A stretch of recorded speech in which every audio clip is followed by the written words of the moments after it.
আমরা সেদিন আগেই গুনার স্বীকৃতি দিয়ে দেব। আমরা বলবো, আল্লাহ তুমি প্রশ্ন করার আগে তোমার একটা কথা বলি, আমারে কিছু জিজ্ঞেস করো না, আমি সব করেছি। এমন কোন পাপ নাই যে পাপ আমারে দিয়ে হয় নাই। তোমার রহমত দিয়ে তুমি জান্নাতে পাঠাবা, তোমার দয়ায় জান্নাতে যেতে চাই, আমল দিয়ে না। পারবেন বলতে?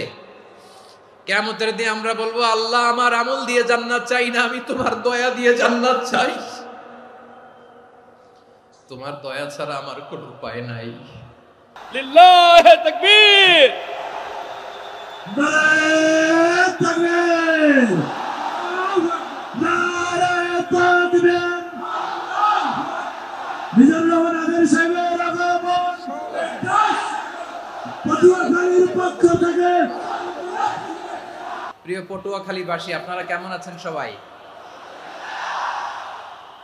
আমি তো দেখলাম যে গতকালই এসে আপনারা বসেছিলেন, কষ্ট হয় নাই? সারাদিন খাওয়া দাওয়া করতে পেরেছিলেন তো? নামাজগুলো সময় মতো পড়তে পেরেছেন? মাশাআল্লাহ, মাশাআল্লাহ। আল্লাহ তাআলা কবুল করুক, আমরা পড়ি আমিন। আপনারা শুনেছেন যে প্রতিটি বিভাগে আমরা একটি করে প্রোগ্রাম দিচ্ছি, একবার করে সফর করছি। তারই ধারাবাহিকতায় বরিশাল বিভাগের এই প্রোগ্রাম আমাদের মাসুদ ভাইয়ের কারণে বাধ্য হয়ে আমাকে পটুয়াখালীতে দিতে হয়েছে। মাসুদ ভাই এমন ভাবে ধরেছেন, রিকোয়েস্ট করেছেন, সেটাকে ডিনাই করার, রিজেক্ট করে দেওয়ার সুযোগ আর হয়নি। আলহামদুলিল্লাহ।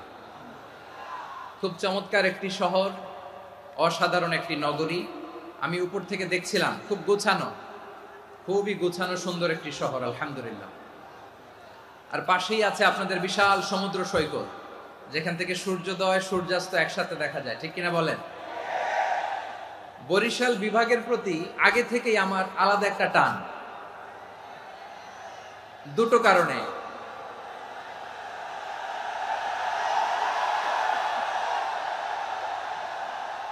আলহামদুলিল্লাহ, আলহামদুলিল্লাহ, মাশাআল্লাহ। এই গণজোয়ারকে আল্লাহ তাআলা ইসলামের পক্ষে কবুল করে নিক। এই প্রাণ ঢালা উচ্ছ্বাস, ভালোবাসা, এটা কোরআনের জন্য, ইসলামের জন্য, ঠিক কিনা বলেন? কোনো অপশক্তি এই গণজোয়ারকে ঠেকাতে পারবে না। কারণ যে ভালোবাসা আল্লাহর জন্য হয় সেটাকে ঠেকানো যায় না, ঠিক কিনা বলে? আমার প্রাণ প্রিয় পটুয়াখালীবাসী ভাইরা,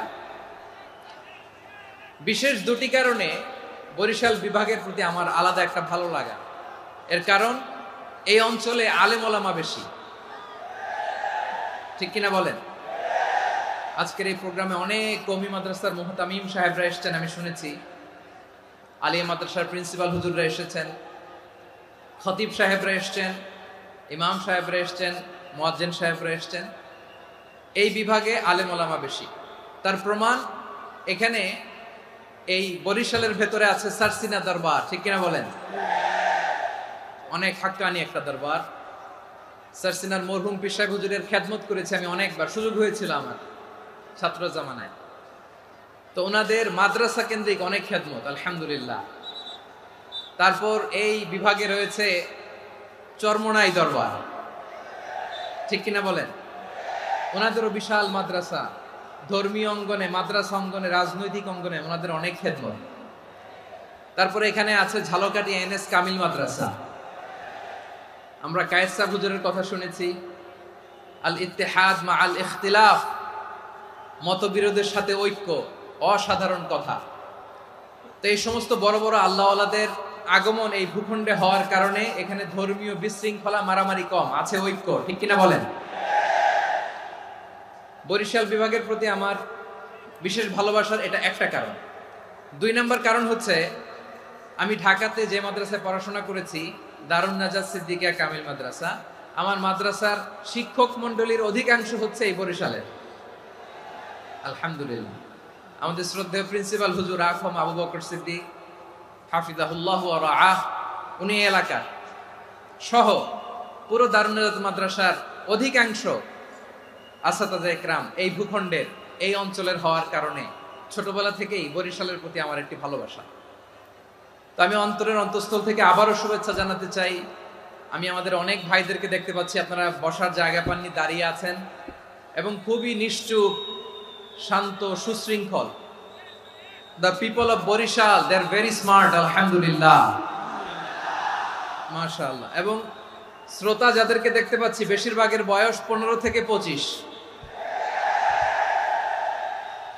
জেনজি, যেখানেই যাই জেনজি আমারে ছাড়ে না, মাশাআল্লাহ। এরাই আগামীর বাংলাদেশ, এরাই বাংলাদেশ।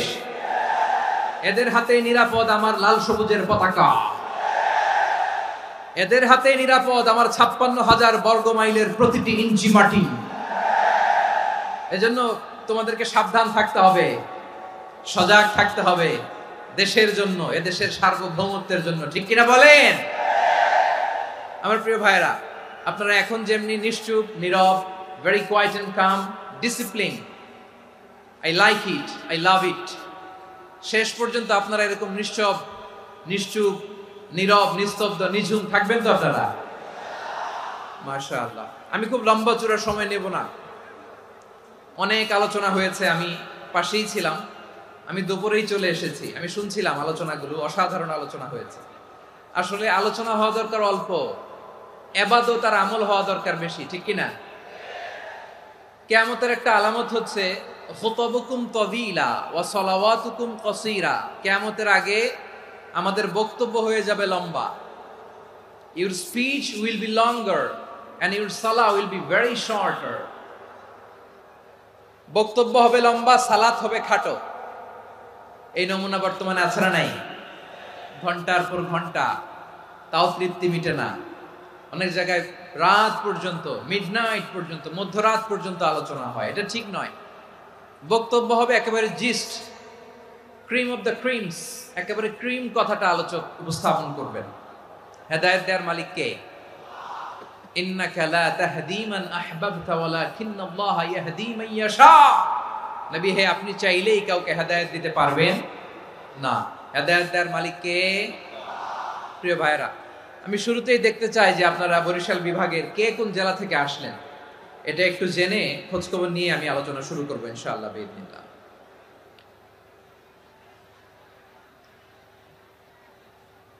প্রিয় ভাইরা, আমি দেখতে চাচ্ছি আপনাদের এই বরিশাল বিভাগের ভোলা জেলা আছে না একটা, দ্বীপ জেলা, ওখান থেকে কেউ আসতে পারছেন নাকি?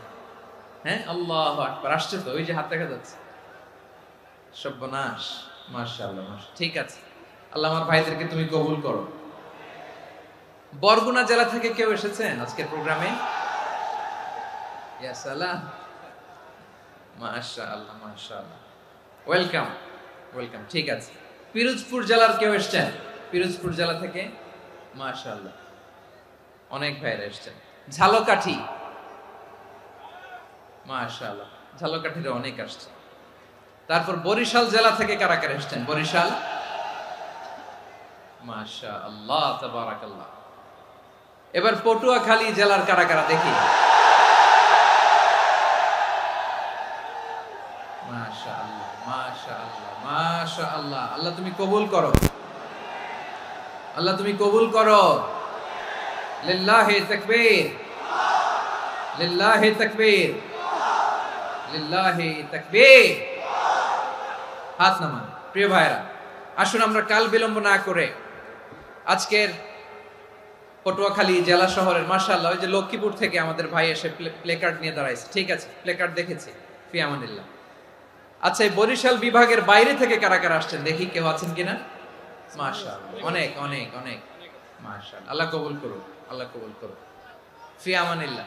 চাঁদপুর, ঠিক আছে, ঠিক আছে, হ্যাঁ, ইলিশের বাড়ি, চাঁদপুর, ঠিক আছে, মাশাআল্লাহ। বসুন, বসুন। সম্মানিত ভাইরা, আসুন আমরা মূল আলোচনার দিকে চলে যাই। আজকে আমরা যে টপিকটা নিয়ে আলোচনা করব সেটা হচ্ছে, আমরা যে জীবনে বিপদে পড়ি, আমরা বিপদে পড়লে আমাদেরকে উদ্ধার করে কে? আল্লাহ ছাড়া আমাদের বাঁচানোর কেউ আছে? উদ্ধার করার কেউ আছে? রক্ষা করার কেউ আছে? এজন্য বিপদে পড়লে আমরা চাইবো কার কাছে? আমাদের যাই দরকার হোক আমরা ফরিয়াদ করব কার কাছে? নাকি মাজারে যেয়ে চাবেন?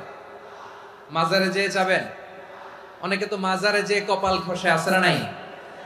মাজারে যেয়ে সন্তান চায়, আছে? এই এলাকায় নাই, এলাকার লোকদের আকীদা খালেস আমি জানি।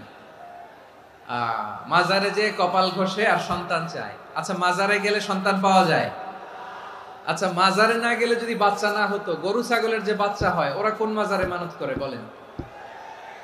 কথা কি বুঝতেছেন? এই যে প্রতি বছর গরু ছাগল ভেড়া এগুলো যে বাচ্চা দেয়, এরা কোন মাজারে যে মানত করে? এজন্য চাইতে হবে একজনের কাছে, তিনি কে?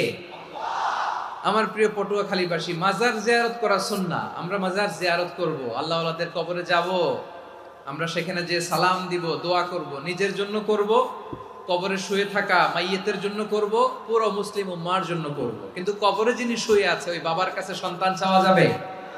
চাকরি চাওয়া যাবে? সফলতা চাওয়া যাবে? সফলতা দেয় কে? সবাই বলেন নাই, আওয়াজ করে বলেন, সফলতা দেওয়ার মালিক কে? এক কথাই রব্বুল আলামিন বলেন, ওয়া ইয়ামসাসকাল্লাহু বিদুররিন ফালা কাশিফা লাহু ইল্লা হু ওয়া ইয়ুরিদকা বিখাইরিন ফালা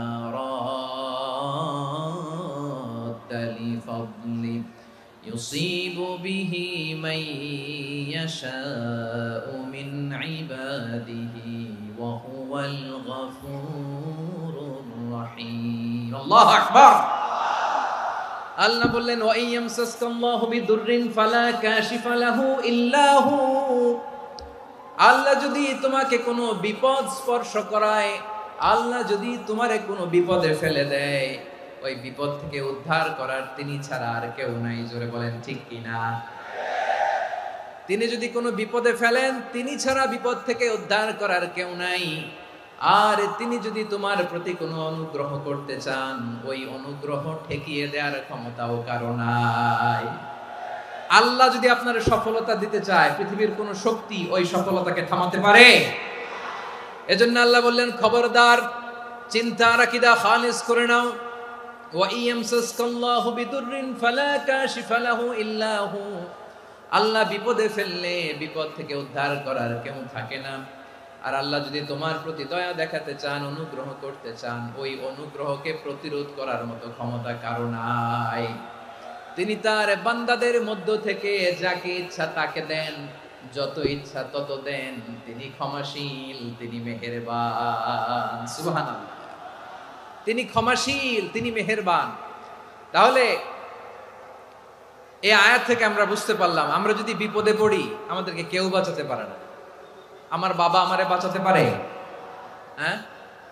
আমার মা আমাকে বাঁচাতে পারে? আমার বন্ধু আমারে বাঁচাতে পারে?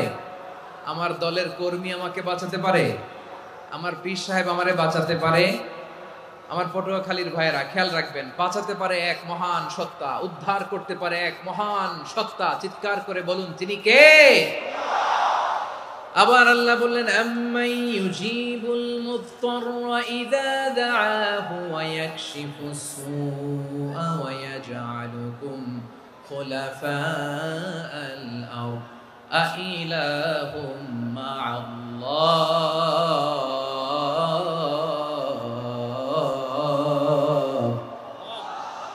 ক্বালিলাম মা তাযাক্কারুন। রব্বুল আলামিন বলেন, বিপদে পড়ে কাতর কণ্ঠে চিন্তাগ্রস্ত হয়ে যখন কেউ ফরিয়াদি হয়ে আল্লাহর ডাকে হাত তোলে, তখন এই ব্যক্তির ডাকে সাড়া দেয় কে? সবাই বলুন।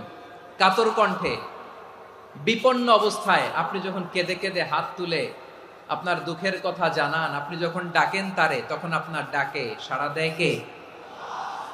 আল্লাহ বলে, আমি সাড়া দেই। তোমাদের বিপদকে মুক্ত করে দেয় কে? ওই আল্লাহর সাথে কোনো উপাস্য আছে নাকি? কিন্তু খুব অল্প সংখ্যক লোকই তোমরা উপদেশ গ্রহণ করো। কথাটা কার?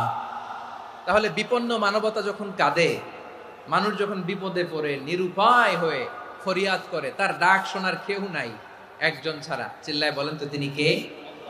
এজন্য আমরা ফরিয়াদের হাত কার দিকে তুলব? প্রিয় পটুয়াখালী বলেন, ফরিয়াদের দুটো হাত আমরা কার দিকে তুলব? এবং খেয়াল রাখতে হবে, মাথার সাথে সেট করে নিতে হবে, আল্লাহ ছাড়া আমাকে উদ্ধার করার কেউ নাই। এই পৃথিবীতে কেউ আপন না প্রিয় ভাইরা। বিপদে পড়লে বোঝা যায় কেউ আপন না।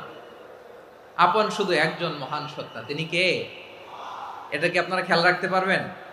হ্যাঁ, বিপদে আপদে কেউ আমাদের বাঁচাতে পারে না, তরাতে পারে না, মুক্তি দিতে পারে না, উদ্ধার করতে পারে না, একমাত্র আমার প্রভু ছাড়া, আল্লাহ ছাড়া। চিল্লায় বলেন ঠিক কিনা?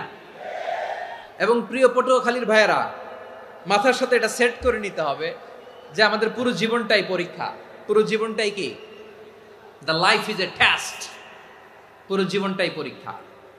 এই জীবনে বিপদ আসবে, আপদ আসবে, পরীক্ষা আসবে, সবার জীবনে এটা থাকে। এক একজনের পরীক্ষা এক এক রকম। আমার পরীক্ষা একরকম, মাসুদ ভাইয়ের পরীক্ষা একরকম, চৌধুরী সাহেবের পরীক্ষা একরকম, আপনার পরীক্ষা একরকম, ওনার পরীক্ষা আবার আরেক রকম। পুরো পৃথিবীটাই পরীক্ষা ক্ষেত্র, সবাই পরীক্ষা দিচ্ছি, কিন্তু কারো পরীক্ষা প্রশ্নের সাথে কারোটার মিল নাই। সুবহানাল্লাহ পড়বেন না? পুরোটাই পরীক্ষা ক্ষেত্র, সবাই পরীক্ষার্থী, কিন্তু প্রশ্নপত্র একটার সাথে আরেকটা মিলে না। One doesn't match the other. একজনেরটার সাথে আরেকজনেরটা মিলে না। কাউকে আল্লাহ তাআলা ধনী বানিয়ে পরীক্ষা করেন। কি বানিয়ে? কথা কি বুঝতেছেন নাকি কষ্ট হচ্ছে? কষ্ট হচ্ছে আপনাদের? কাউকে আল্লাহ ধনী বানিয়ে পরীক্ষা করেন, আবার কাউকে আল্লাহ তাআলা গরিব বানিয়ে পরীক্ষা করেন, কাউকে আল্লাহ অসুস্থ বানিয়ে পরীক্ষা করেন। কেউ দেখবেন যে দুরারোগ্য ব্যাধিতে আক্রান্ত, ডাক্তার বলেছে আর সময় নাই, দুরারোগ্য ব্যাধি, ক্যান্সার, যার নেই কোনো অ্যান্সার, তার জন্য পরীক্ষা হচ্ছে এই রোগ। আরেক লোক দেখবেন তার আবার রোগ বালাই নাই, মাশাআল্লাহ, তাকে আল্লাহ তাআলা আর্থিক দৈন্যতা, দারিদ্রতা দিয়ে পরীক্ষা করছেন। এরকম আছে না নাই? টাকা পয়সা নাই, দিন আনে দিন খায়, যা আছে তাতে চলে না, এটা তার জন্য পরীক্ষা। আবার আরেক শ্রেণীর লোক দেখবেন তাকে আল্লাহ অসুস্থতাও দেয় নাই, দারিদ্রতাও দেয় নাই, তার দাম্পত্য জীবনের সমস্যা আছে না নাই? স্ত্রী কথা শোনে না, অথবা ছেলে মেয়ে কথা শোনে না। তাহলে পরীক্ষা সবার জীবনে আছে, এক একজনের পরীক্ষাটা এক এক রকম। আল্লাহ তাআলা দেখতে চায় যে এই পরীক্ষার সময় আমরা কিরকম রেসপন্স করি। How to deal with the test, কিভাবে এই বিপদ আপদ পরীক্ষাগুলোকে আমরা হ্যান্ডেল করব, ডিল করব, এটা হচ্ছে আজকের আলোচনার বিষয়। বুঝতে পেরেছেন সবাই আমার প্রিয় ভাইয়েরা? তাহলে পরীক্ষাময় আমাদের জীবন, বিপদ আপদ পরীক্ষা, এটা মানুষের পিছু ছাড়ে না। সবার জীবনে পরীক্ষা আছে। নবীদের জীবনেও পরীক্ষা ছিল। সাহাবারা জিজ্ঞেস করেছেন, ইয়া রাসূলুল্লাহ, আইয়ুন নাসি আশাদ্দু বালাআন ফিদ দুনিয়া, এই দুনিয়ার বুকে কাদের পরীক্ষা সবচেয়ে বেশি? বিশ্বনবী বলেছেন, আল আম্বিয়া। এই পৃথিবীতে সবচেয়ে বেশি পরীক্ষা আল্লাহ তাআলা নিয়ে থাকেন নবীদের। কাদের? নবীদের। সুম্মাল আমসাল ফাল আমসাল, এরপরে নবীদের পরের স্তরে যারা, তাদের পরীক্ষা। এরপরে তাদের পরের স্তরে যারা, তাদের পরীক্ষা। সিদ্দিকিনদের, শুহাদাদের, সালিহিনদের, আল্লাহওয়ালাদের। যার ঈমান যত মজবুত, তার জীবনে পরীক্ষাও তত বেশি। চিল্লায় বলেন ঠিক কিনা? তাহলে মুমিনরা, বিশ্বাসীরা, আমরা কি পরীক্ষা বিপদ আপদে ভয় পাই? হ্যাঁ, বিপদ দেখলে ভয় লাগে আপনাদের? ভয় লাগে? হ্যাঁ, না, মুমিনরা বিপদে ভয় পায় না, তারা হতাশ হয় না, সুবহানাল্লাহ, তারা নিরাশ হয় না। বিশ্বাসীরা হাল ছেড়ে দেয় না, তারা ভরসা রাখে একজনের উপর। চিল্লায় বলতে হবে তিনি কে? কারণ মুমিন জানে the grief isn't permanent, the test isn't permanent, the struggle in our life isn't permanent. আমাদের জীবনের দুঃখ, কষ্ট, স্ট্রাগল, এগুলো পার্মানেন্ট নয়। after every difficulties there is an ease. সব কষ্টের পরেই একটা সুখ আছে না নাই?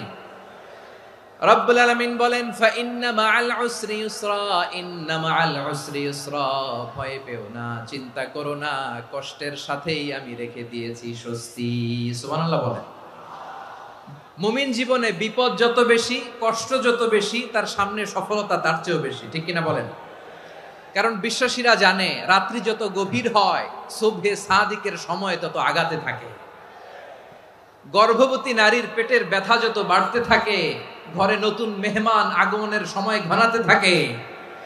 মুমিনদের উপর বিপদ, অত্যাচার, আপদ, পরীক্ষা যত বাড়তে থাকে, কালেমার পতাকা উড্ডয়নের সময় কাছে আসতে থাকে। বিশ্বাসীদের এগুলো হিসাব মিলানো অনেক আগে, এগুলো অনেক আগে হিসাব মিলানো। দুঃখের আধার শেষে সুখের আলো মিটি মিটি হাসে, চিল্লায় বলেন ঠিক কিনা? দুঃখের আধার শেষে আলোর প্রভাত হাসে, হতাশার কালো মেঘে যায় গো ভেসে, হতাশার কালো মেঘে যায় গো ভেসে। দুঃখের আধার শেষে আলোর প্রভাত হাসে, হতাশার কালো মেঘে যায় গো ভেসে, হতাশার কালো মেঘে যায় গো ভেসে।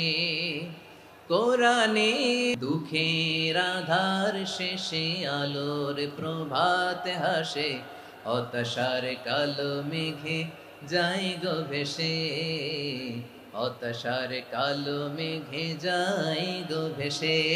ঠিক কিনা বলেন? দুঃখ যত বেশি, পরীক্ষা যত বেশি, কষ্ট যত বেশি, সুখের সময় তত কাছাকাছি, চিল্লায় বলতে হবে ঠিক কিনা? এজন্য মুমিন জীবনে পরীক্ষা বেশি, মুমিনদের হতাশা নাই। মুমিনরা নিরাশ হয় না, হতাশ হয় কাফিররা।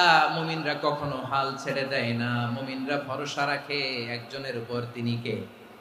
তাহলে আমার প্রিয় পটুয়াখালীবাসী, বিপদ থাকবে, পরীক্ষা থাকবে, এই বিপদ থেকে আমাদেরকে উদ্ধার করবেন একজন, তিনি কে? আমরা শুধু আল্লাহর উপরই ভরসা রাখবো। রাজি আছেন তো? চাইবো একজন সত্তার কাছে, আওয়াজ করে বলুন তিনি কে? একজন সত্তার কাছে চাইবে। বিশ্বনবী ওনার চাচাতো ভাই আব্দুল্লাহ ইবনে আব্বাস রাদিয়াল্লাহু তাআলা আনহুকে বললেন, ইয়া আব্দুল্লাহ ইবনে আব্বাস, হে আব্দুল্লাহ ইবনে আব্বাস, ইদা সাআলতা ফাসআলিল্লাহ, যখন চাইবে আল্লাহর কাছে যাও। ও আব্দুল্লাহ, যখন চাইবা আল্লাহর কাছে চাও। ওয়া ইদা ইসতাআনতা ফাসতাইন বিল্লাহ, যখন সাহায্য চাইবা আল্লাহর কাছে ফরিয়াদ করো। জেনে রেখো ও আব্দুল্লাহ, ওয়া'লাম আন্নাল উম্মাতা লাউ ইজতামাআত আলা আন ইয়ানফাউকা বিশাইইন লাম ইয়ানফাউকা ইল্লা বিশাইইন ক্বাদ কাতাবাহু আল্লাহু লাক।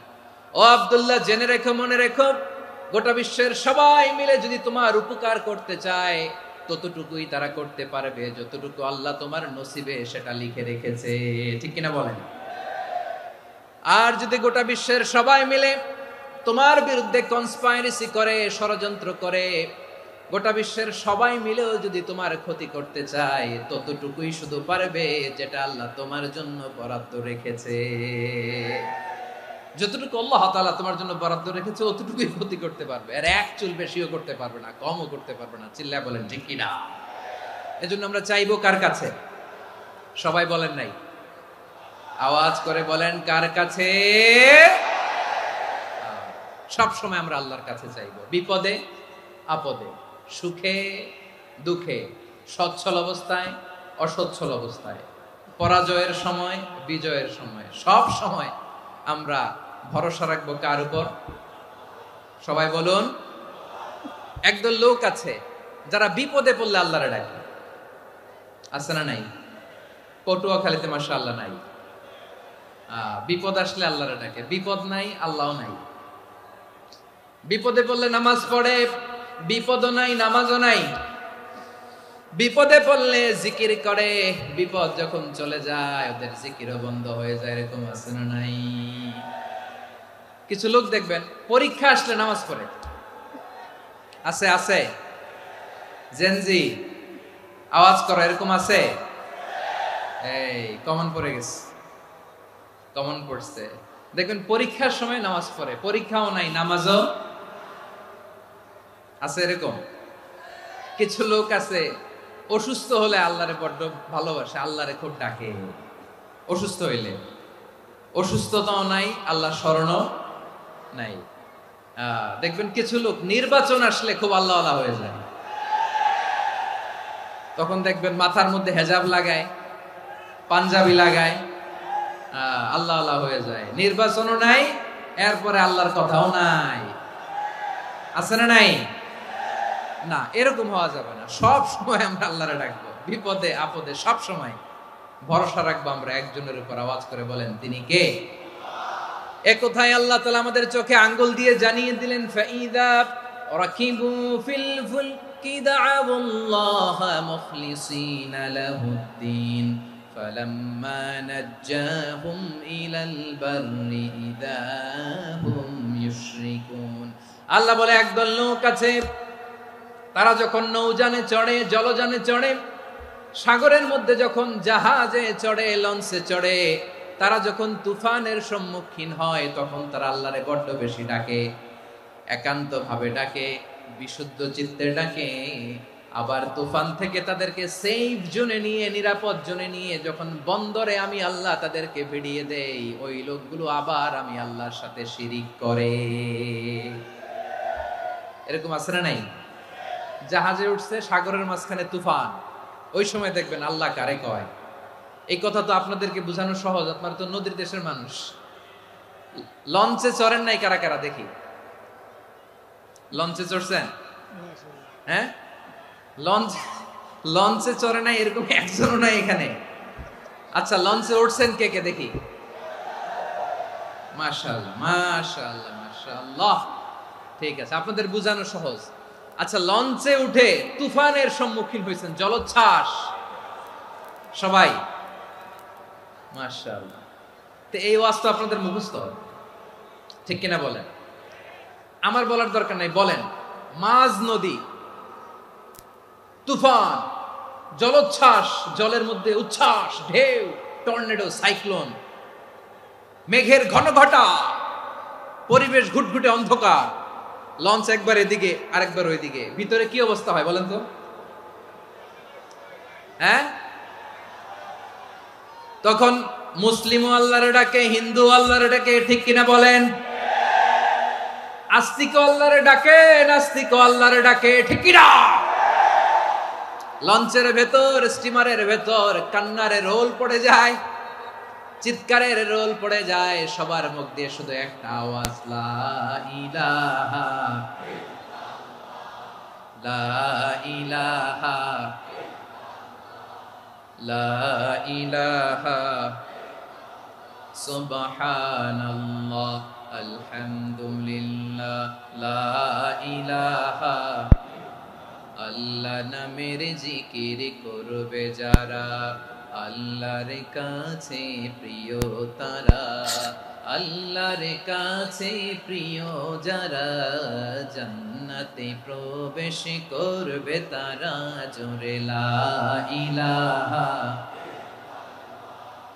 লা ইলাহা ইল্লাল্লাহ লা ইলাহা ইল্লাল্লাহ মুহাম্মাদুর রাসূলুল্লাহ সাল্লাল্লাহু আলাইহি ওয়াসাল্লাম আমার প্রিয় পটুয়াখালীবাসী তাহলে লঞ্চের ভেতরে যখন আমরা তুফানের মধ্যে পড়ি তখন সবাই মিলে আমরা একটা নামের জিকির করি নামটা কার মুসলমানেরাও ডাকে হিন্দুরাও ডাকে আস্তিকও ডাকে নাস্তিকও ডাকে সবাই ডাকে একজনকে তিনি কে আবার দেখবেন ওই আল্লাহ তুফানের পরে ঝড়ের পরে ওই লঞ্চটাকে যখন সদর ঘাটে ফিরিয়ে দেয় আবার আমরা নাফরমানি শুরু করে দেই সে কোথায় আল্লাহ বললেন ফাইদা রাকিবু ফিল ফুলকি দা'আল্লাহ মুখলিসিনা লাহুদ্দিন فلما نجاهم إلى البر إذا هم يشركون সাগরে যখন তুফানে পড়ে আমি আল্লাহর ডাকে আবার আমি আল্লাহ যখন বাঁচিয়ে দেই আবার আমি আল্লাহর সাথে শিরিক শুরু করে আমরা কি এরকম হতে চাই নাকি এরকম করবেন হ্যাঁ না আমরা তুফানে পড়লেও আল্লাহরে ডাকি আবার বাঁচায় দেওয়ার পরেও ডাকি কারে আল্লাহকেই ডাকি বিমানের মধ্যে মাঝে মাঝে দেখবেন যে এয়ার টার্বুলেন্স হয় জানেন এয়ার টার্বুলেন্স জানেন তো মাঝে মাঝে বিমানটা বাউন্সিং করে বাম্পি ভেরি বাম্পি ওয়েদার শুনেন নাই 40,000 ফিট উপরে যখন থাকে তখন পাইলট মাঝে মাঝে বলে dear passengers ladies and gentleman right now we are flying 40,000 feet above the ground and we are passing very air turbulence very heavy air turbulence right now please fasten your seat belt দেখবেন মাঝে মাঝে বলে যে ভদ্র মহিলা ভদ্র মহোদয়গণ আমরা 40,000 ফিট উপর দিয়ে যাচ্ছি আর এয়ার টার্বুলেন্স ফেস করছি মেহেরবানি করে আল্লাহর রাস্তে সিট বেল্ট বাঁধুন তখন বিমানটা এরকম বাউন্সিং করে শেকিং করে আপনারা মুখোমুখি হয়েছেন ইদানিং এই এয়ার টার্বুলেন্স বেড়ে গিয়েছে গত বছর আমার ইন্টারন্যাশনাল অনেকগুলো ফ্লাইট ছিল, তো আমি দেখলাম যে আগের ফ্লাইটগুলোর তুলনায় এখন এয়ার টার্বুলেন্স খুব বেশি। আমি একটু রিসার্চ করে দেখলাম ক্লাইমেট চেঞ্জের কারণে, জলবায়ু পরিবর্তনের কারণে আকাশের বাতাসের মুভমেন্টে পরিবর্তন হয়েছে, ফলে এখন বিমান শেকিং করে বেশি, বাউন্সিং, বাম্পি ওয়েদার। তো বলেন তো 40,000 ফিট উপরে যখন আপনি, কয় হাজার ফিট, সবাই বলুন কয় হাজার ফিট, 40,000 ফিট উপরে যখন আপনি, তখন যখন বিমানটা এরকম বাউন্সিং করে, সবাই যখন ভমিটিং করে বিমান নষ্ট করে দেয়, বমি করে, তখন বাঁচানোর কে আছে আল্লাহ ছাড়া? কেউ আছে? ওই মুহূর্তেও সবাই মিলে একজনের ডাকে আওয়াজ করে বলেন তিনি কে? মাঝে মাঝে কিছু সোশ্যাল মিডিয়ায় কিছু ভিডিও পাওয়া যায় যে হেভি যখন এয়ার টার্বুলেন্স হয় 10 সেকেন্ড 15 সেকেন্ডের কিছু ভিডিও পাওয়া যায়, বিমানটা এরকম বাউন্সিং করছে, বাম্পি ওয়েদার, কাঁপছে, মানুষগুলো বমি করছে, অক্সিজেন মাসগুলো সব ঝুলে পড়েছে, বিমানটা শুধু কাঁপছে। তখন দেখবেন বিমানের ভেতরেও এরকম লঞ্চের মতো চিৎকার আছে না নাই? বিমানের ভেতরেও তখন চিৎকার। গত বছর হিথ্রো এয়ারপোর্ট থেকে সিঙ্গাপুর এয়ারলাইন্সের একটা ফ্লাইট, হিথ্রো টু চাঙ্গি, একটা ফ্লাইটে এমন বেশি এয়ার টার্বুলেন্সের শিকার হয়েছিল ওই এয়ারক্রাফটটা, 33 জন যাত্রী সেখানে আহত হয়েছে, একজন যাত্রী নিহত হয়েছে। কেবিন ক্রুজ, এয়ার হোস্টেস যারা আছে, একজনের নাক ফেটে, চোখ ফেটে, কপাল ফেটে, ব্লিডিং হয়ে শয়লা। প্রিয় ভাইরা, ওই 40,000 ফিট উপরে বিমানটা যখন কাঁপবে, তখন আমাদেরকে আল্লাহ ছাড়া আর কেউ বাঁচানোর আছে?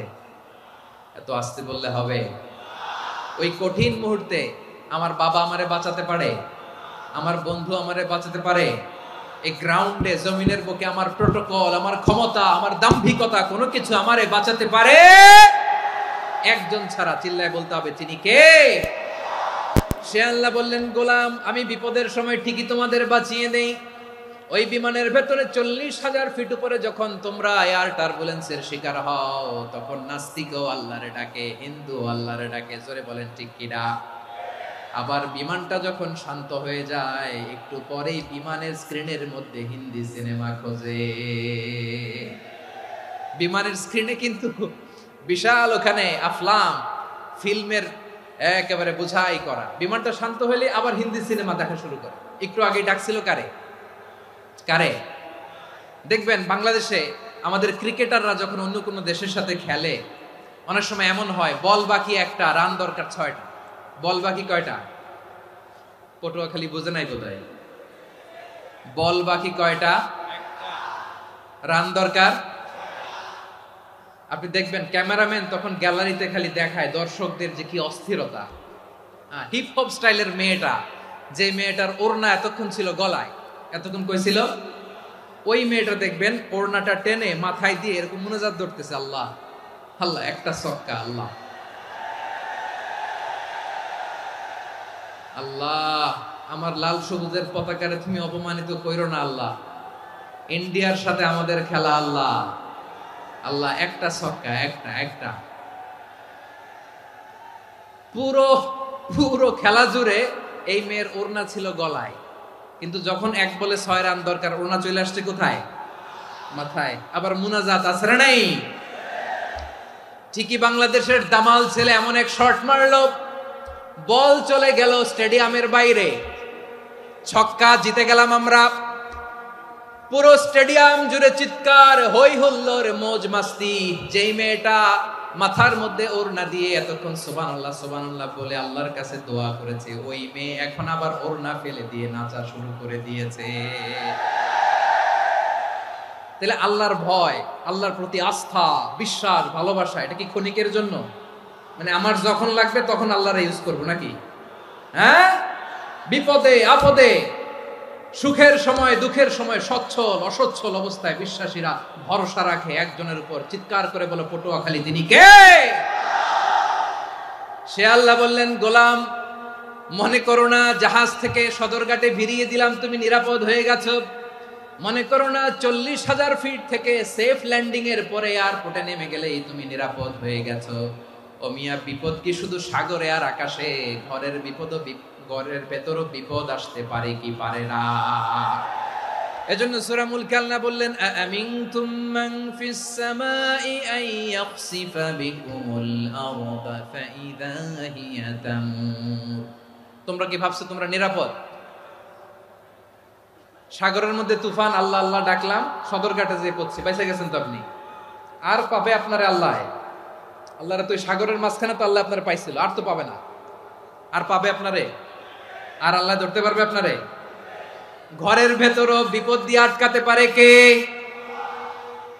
5 স্টার 7 স্টার হোটেলের ভেতরও আমাকে বিপদের মধ্যে ফেলে দিতে পারেন কে? আল্লাহ বললেন তোমরা কি ভেবেছো তোমরা নিরাপদ? আমি চাইলে ল্যান্ডস্লাইডস, ভূমি ধস দিয়ে 1 লক্ষ এক মুহূর্তে নিয়ে যেতে পারি। এক সুনামি দিয়ে থাপ্পড় মেরে 3 লক্ষ সাগরের ভেতরে ঢুকায় দিতে পারি। 1 সেকেন্ডও লাগে না আমার। أم أمنتم من في السماء أن يرسل عليكم حاصبا فستعلمون كيف نذير। আল্লাহ চাইলে আকাশ থেকে পাথর বৃষ্টি নাজিল করতে পারেন কি পারেন না? এই মুহূর্তে এখানে ভূমিকম্প দিতে পারেন কি পারেন না?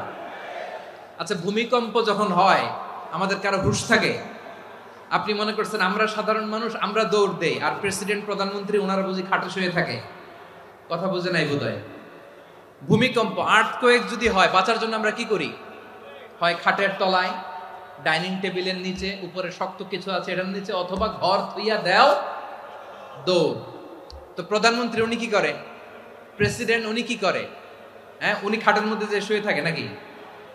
উনিও দৌড়, সাধারণ মানুষও দৌড়, প্রধানমন্ত্রীও দৌড়, বাড়িওয়ালাও দৌড়, ভাড়াটিয়াও দৌড়, সবাই দৌড়। নাকি ভাড়াটিয়ারা বাড়ি থুইয়া দৌড়, বাড়িওয়ালারা আর বেরোয় না? এরকম না। তাহলে যে কোনো মুহূর্তে ভূমিকম্প দিয়ে নাস্তানাবুদ করতে পারে কে? আমার প্রিয় ভাইয়েরা, আমরা নিরাপদ নই, আমরা তার দয়ায় বেঁচে আছি। কার দয়ায়?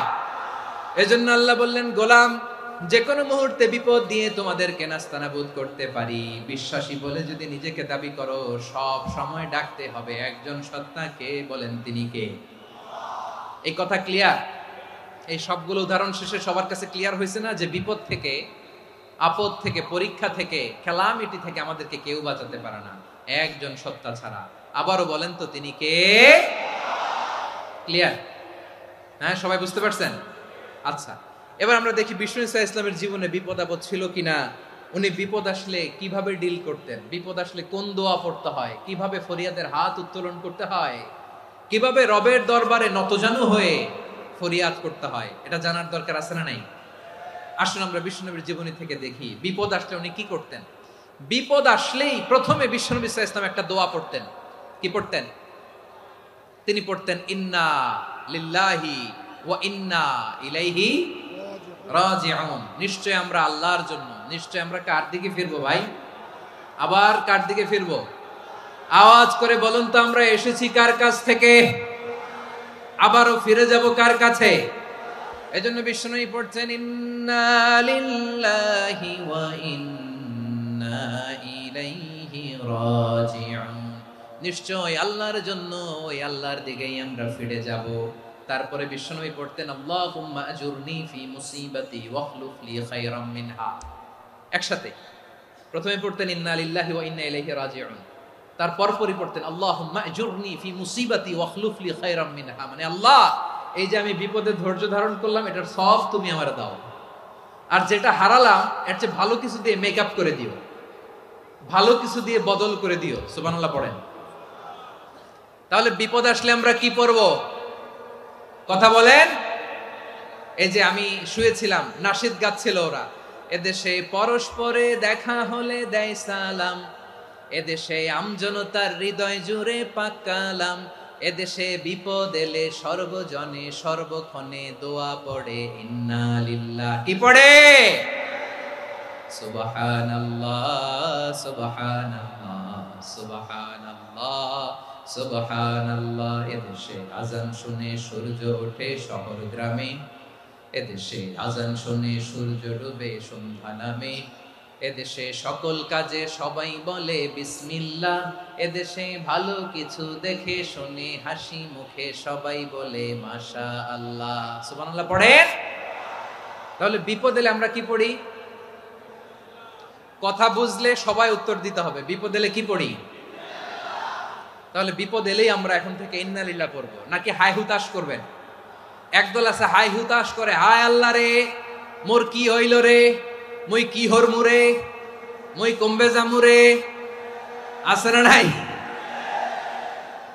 এরকম বিলাপ করতে নিষেধ করেছেন বিশ্বনবী। কি করব, কই যাব, কি হবে, হায় হায়, এরকম হাহুতাশ আছে না নাই? বিশ্বাসীরা হাহুতাশ করে না, তারা ইন্না লিল্লাহ পড়ে। কি পড়ে মনে থাকবে? আমরা পড়বো ইন্না লিল্লাহি ওয়া ইন্না ইলাইহি রাজিউন। নিশ্চয়ই আমরা আল্লাহর জন্য, আমরা আল্লাহর দিকেই ফিরে যাব। এরপর পড়বো আল্লাহুম্মা আজুরনি ফি মুসিবাতি ওয়াখলুফ লি খায়রাম মিনহা। আল্লাহ, আমি যে বিপদে ধৈর্য ধারণ করলাম এটার সওয়াব দিও, আর যা হারালাম তার চেয়ে ভালো কিছু দিয়ে বদল করে দিও। সুবহানাল্লাহ পড়েন। বিশ্বনবীর হাদিস শুনলেন উম্মে সালামা রাদিয়াল্লাহু তাআলা আনহা। ওনার স্বামী হলো আবু সালামা। মজার ঘটনা খেয়াল করে শুনেন আমার প্রিয় কলিজার টুকরা ভাইয়েরা। কানগুলো খরগোশের কানের মতো খাড়া করে আমার দিকে তাকান। সাইয়্যিদাতুনা উম্মে সালামা রাদিয়াল্লাহু তাআলা আনহা, ওনার স্বামীর নাম আবু সালামা। শ্রেষ্ঠ দম্পতি, শ্রেষ্ঠ ফ্যামিলি। প্রথমে হিজরত করেছিলেন হাবাসায়, পরে হিজরত করেছেন মদিনায়। উহুদ যুদ্ধের পরে ওনার স্বামী আবু সালামা ইন্তেকাল করলো, শহীদ হলো। সুবহানাল্লাহ পড়েন। যখন আবু সালামা ইন্তেকাল করলো, উম্মে সালামা রাদিয়াল্লাহু তাআলা আনহা কেঁদে কেঁদে হয়রান। আর নবীর শিখানো বাণী অনুযায়ী তিনি বারবার পড়ছিলেন ইন্না লিল্লাহ। কি পড়ছিলেন? মুই কই জামু, কি হরমু, এগুলো বলে নাই। কি বলছে? ইন্না লিল্লাহ। যেহেতু বিশ্বনবী বলেছেন কেউ যদি বিপদের প্রথম ধাক্কায় পড়ে ইন্না লিল্লাহি ওয়া ইন্না ইলাইহি রাজিউন, আল্লাহুম্মা আজুরনি ফি মুসিবাতি ওয়াখলুফ লি খায়রাম মিনহা, তাহলে এই বিপদে যে সে যা হারালো তার চেয়ে শ্রেষ্ঠ কিছু দিয়ে আল্লাহ তার বদল দিয়ে দিবে। এই হাদিস শুনে উম্মে সালামা রাদিয়াল্লাহু তাআলা আনহা ওনার প্রাণ প্রিয় স্বামী আবু সালামার ইন্তেকালের পরে চোখের পানি ছাড়ে আর পড়ে ইন্না লিল্লাহি ওয়া ইন্না ইলাইহি রাজিউন, আল্লাহুম্মা আজুরনি ফি মুসিবাতি ওয়াখলুফ লি খায়রাম মিনহা। বারবার এই দোয়া পড়ে চোখের পানি ছাড়ে, এই দোয়া পড়ে চোখের পানি ছাড়ে। আর মনে মনে বলে আবু সালামার মতো ভালো মানুষ মদিনাতে নাই, আবু সালামার চেয়েও ভালো মানুষ মদিনাতে নাই। তার চেয়ে ভালো মানুষ কি করে আল্লাহ তাআলা আমারে দিবে? তার চেয়ে ভালো মানুষ তো আমি মদিনাতে দেখি না। চোখের পানি দিয়ে বুক ভাসায় আর নবীর হাদিসের উপর আমল করে পড়ে ইন্না লিল্লাহি ওয়া ইন্না ইলাইহি রাজিউন, ইন্না লিল্লাহি ওয়া ইন্না ইলাইহি রাজিউন। পড়তে পড়তে চোখের পানি ছাড়ে আর চিন্তা করে বিশ্বনবী বললেন এই দোয়া পড়লে যেটা হারালাম তার চেয়ে ভালো কিছু দিয়ে আল্লাহ পুরস্কার দেয়। আবু সালামার চেয়ে ভালো মানুষ মদিনার মধ্যে আর কে হতে পারে? কি আজীব তামাশা, কি অবাক করা ঘটনা। কিছুদিন পরে দেখা গেল সাইয়্যিদুল মুরসালিন রাহমাতাল লিল আলামিন স্বয়ং বিশ্ব নবী উম্মে সালামাকে বিয়ের প্রস্তাব পাঠিয়েছে।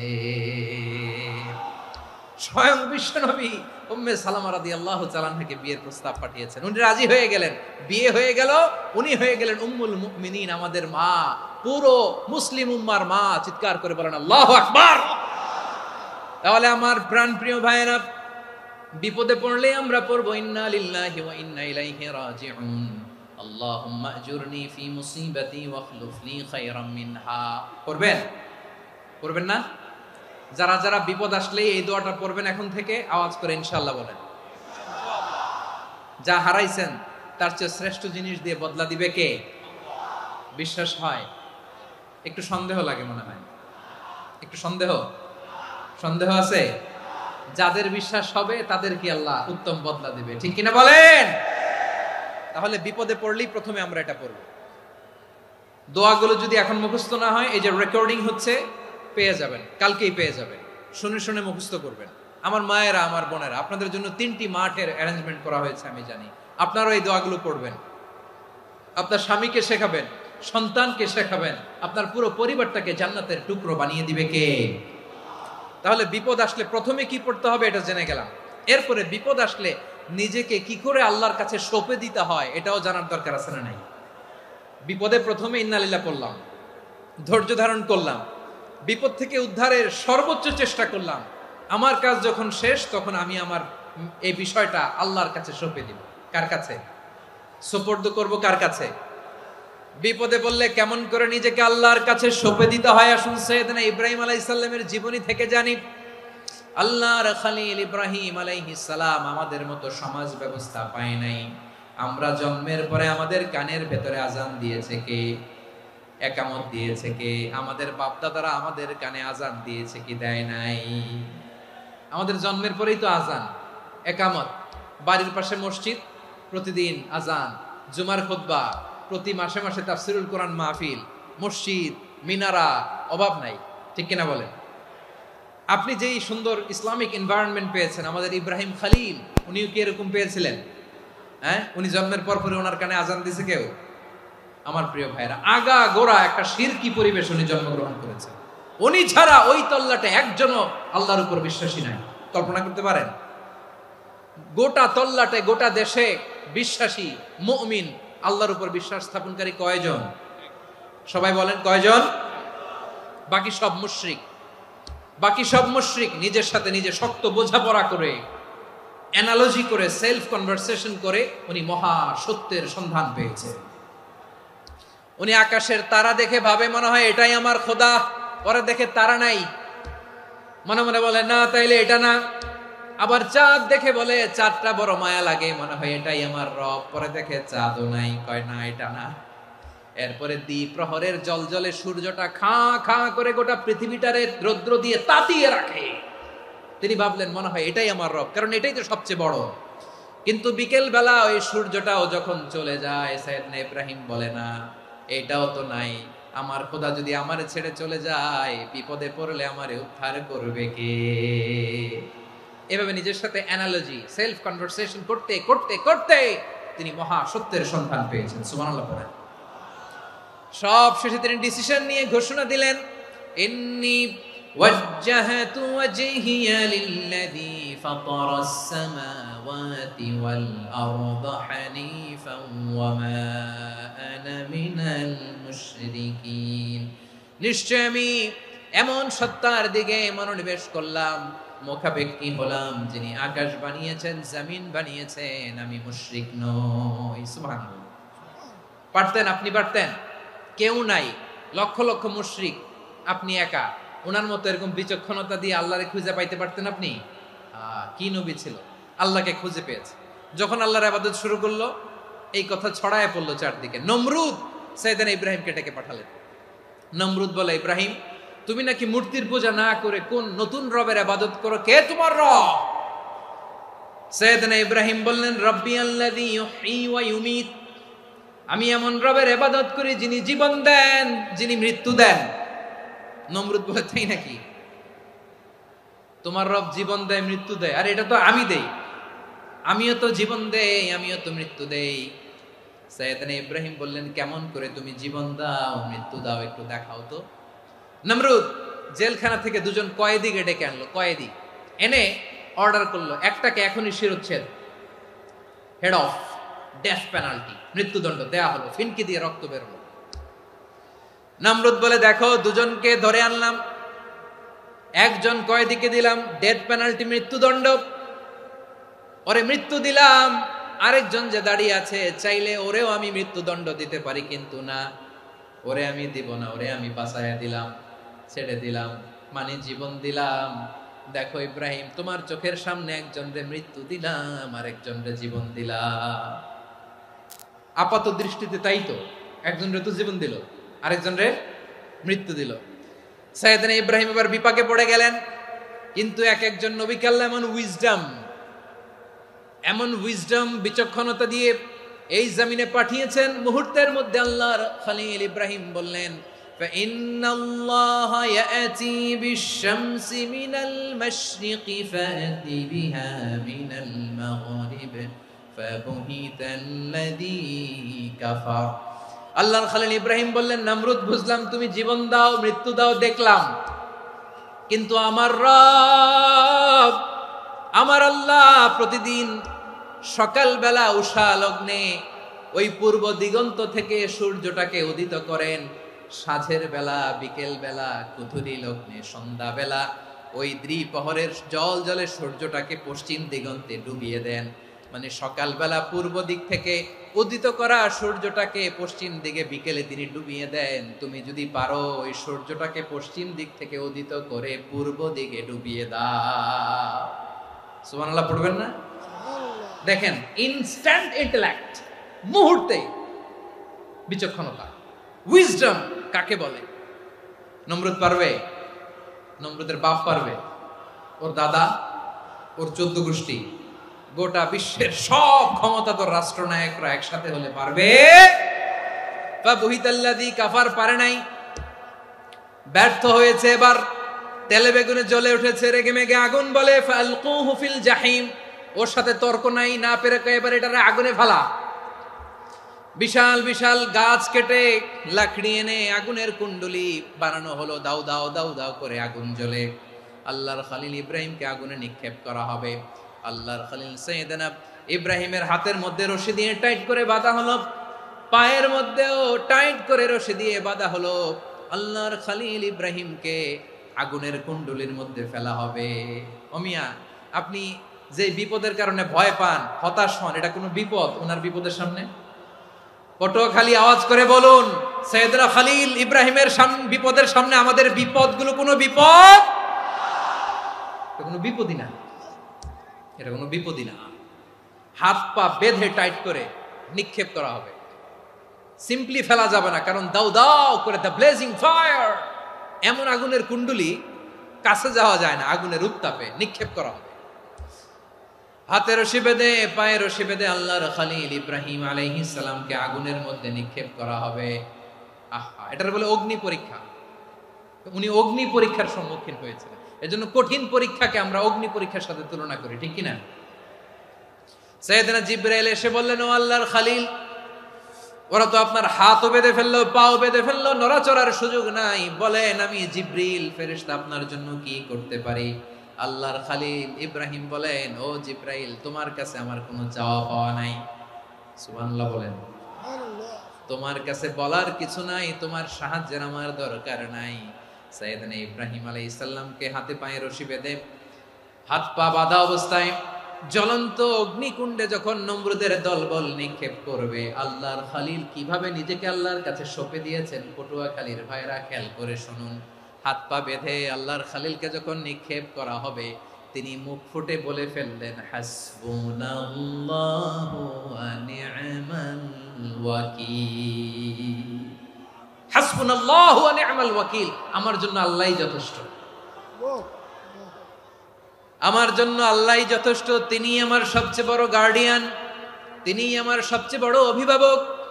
জিব্রাইলের সাহায্যে অফারকে ফিরিয়ে দিলেন। দুনিয়ার বুকে কারো কাছে কিছু বলেন নাই, মুখ ফুটে বলেছেন হাসবুনাল্লাহ। ও আমার পটুয়াখালীর প্রাণের ভাইয়েরা, খেয়াল রাখবেন, কোন বান্দা তার হাতে থাকা সব চেষ্টাটুকুন করার পরে মুখ ফসকে মুখ দিয়ে যখন বলে ফেলে হাসবুনাল্লাহ, বান্দা যখন হাসবুনাল্লাহ বলে ফেলে, ওই ব্যাপারটা ডিল করার দায়িত্ব স্বয়ং আল্লাহ আরশের উপর থেকে নিয়ে নেয়। আপনি যখন বলে ফেলবেন হাসবুনাল্লাহ, এটা ডিলিং করবে কে তখন? চিল্লায় বলেন না, তিনি কে? বান্দা তার সাধ্যের সবটুকু চেষ্টার পরে নতজানু হয়ে যখন বলবে হাসবুনাল্লাহ, আল্লাহ তুমি আমার জন্য যথেষ্ট, নি'মাল ওয়াকিল, তুমি আমার শ্রেষ্ঠ অভিভাবক, তখন তার কি দরকার না দরকার এটা ডিল করে স্বয়ং আল্লাহ। নিক্ষেপ করা হলো সাইয়েদনা ইব্রাহিমকে অগ্নিকুণ্ডলিতে। হাজার হাজার মানুষের দৃশ্য দেখার জন্য জড়ো হয়েছে এরকম বিশাল ময়দানে। কিন্তু কি অবাক করা ঘটনা, সবাই ভয় পাচ্ছিল, না জানে কি হয়ে যায়। আল্লাহর খলিলকে যখন আগুনের কুণ্ডলিতে নিক্ষেপ করা হয়, আল্লাহর খলিল ইব্রাহিম আগুনের কুণ্ডলীর মধ্যে বসে বসে মানুষগুলোর দিকে তাকিয়ে হাসতে শুরু করে দেয়। কারণ আকাশ থেকে রব্বুল আলামিন স্পেশাল ভার্ডিক্ট নাজিল করেছেন, স্পেশাল হুকুম জারি করেছেন, কুলনা ইয়া নারু কুনি বারদান ওয়া সালামান আলা ইব্রাহিম। ও আগুন, খবরদার, সৃষ্টি শুরু থেকে তোকে একটা ধর্ম আমি বাতলে দিয়েছিলাম। তোর ধর্ম, আগুনের ধর্ম হলো যা পাবে জ্বালিয়ে সারখার করবে। আল্লাহ বলল, আগুন তোর ধর্ম দিয়েছিলাম, তুই সব জ্বালিয়ে পুড়িয়ে ছারখার করে দিবি, কিন্তু ক্ষণিকের জন্য আমি তোর জ্বালিয়ে দেওয়ার ক্ষমতাটাকে কেড়ে নিলাম, জ্বালিয়ে ভস্ম করে দেওয়ার ক্ষমতা আমি কেড়ে নিলাম। কুনি বারদান, ঠান্ডা হয়ে যা, কিন্তু এত বেশি ঠান্ডা হবি না আবার আমার ইব্রাহিমের জন্য সর্দি লেগে না যায়। সুবহানাল্লাহ, এত আসতে বললে হবে? কুনি বারদান, বারদ মানে বরফ, ঠান্ডা, ঠান্ডা হ, কিন্তু এত ঠান্ডা হবি না যাতে আমার ইব্রাহিমের কষ্ট হয়। আগুন বলে, আল্লাহ একবার বললাম ঠান্ডা হ, আবার বলো এত ঠান্ডা হবি না যাতে খলিলের সর্দি না লাগে। কেমন ঠান্ডা হব, কেমন এনভায়রনমেন্ট তৈরি করে দেব বলো? আল্লাহ বললেন, সালামান আলা ইব্রাহিম, আমার খলিল, আমার কলিজা, আমার ইব্রাহিমের জন্য তুই জান্নাতের গুল বাগিচা হয়ে যা। ও ভাই, নবী মুসার মতো ঈমান হলে রাস্তা হবে সাগর জলে, নবী ইউসুফের মতো ঈমান হলে একে একে দরজা খোলে, নবী ইব্রাহিমের মতো ঈমান যদি আজও থাকে বিদ্যমান, অগ্নিকুণ্ডে দেখতে পাবে খুবসুরত এক ফুল ভাগা। কুলনা ইয়া নারু কুনি বারদান ওয়া সালামান আলা ইব্রাহিম। বান্দা যখন মুখ দিয়ে বলে হাসবুনাল্লাহ, আমার আল্লাহ আমার জন্য যথেষ্ট, এই বলে যখন নিজেকে সঁপে দেয়, তার কি লাগবে ওই দায়িত্ব স্বয়ং নিয়ে নেয় কে? সবাই বলেন, স্বয়ং নিয়ে নেয় কে? তাহলে আমার প্রিয় ভাইরা, বিপদের শুরুতেই আমরা বলবো ইন্না লিল্লাহ। শুরুতে কি বলবো? এরপরে যেই বাক্যটা পড়ে নিজের পরিস্থিতিকে আল্লাহর দরবারে সঁপে দিব, সেটা হচ্ছে হাসবুনাল্লাহ। সেটা কি? বিষ্ণু বলেন, লা ইয়াজালু লিসানুকা রাতাবান মিন যিকরিল্লাহ, সব সময় আল্লাহর স্মরণ দিয়ে, জিকির দিয়ে জিহ্বাটারে সিক্ত রাখো।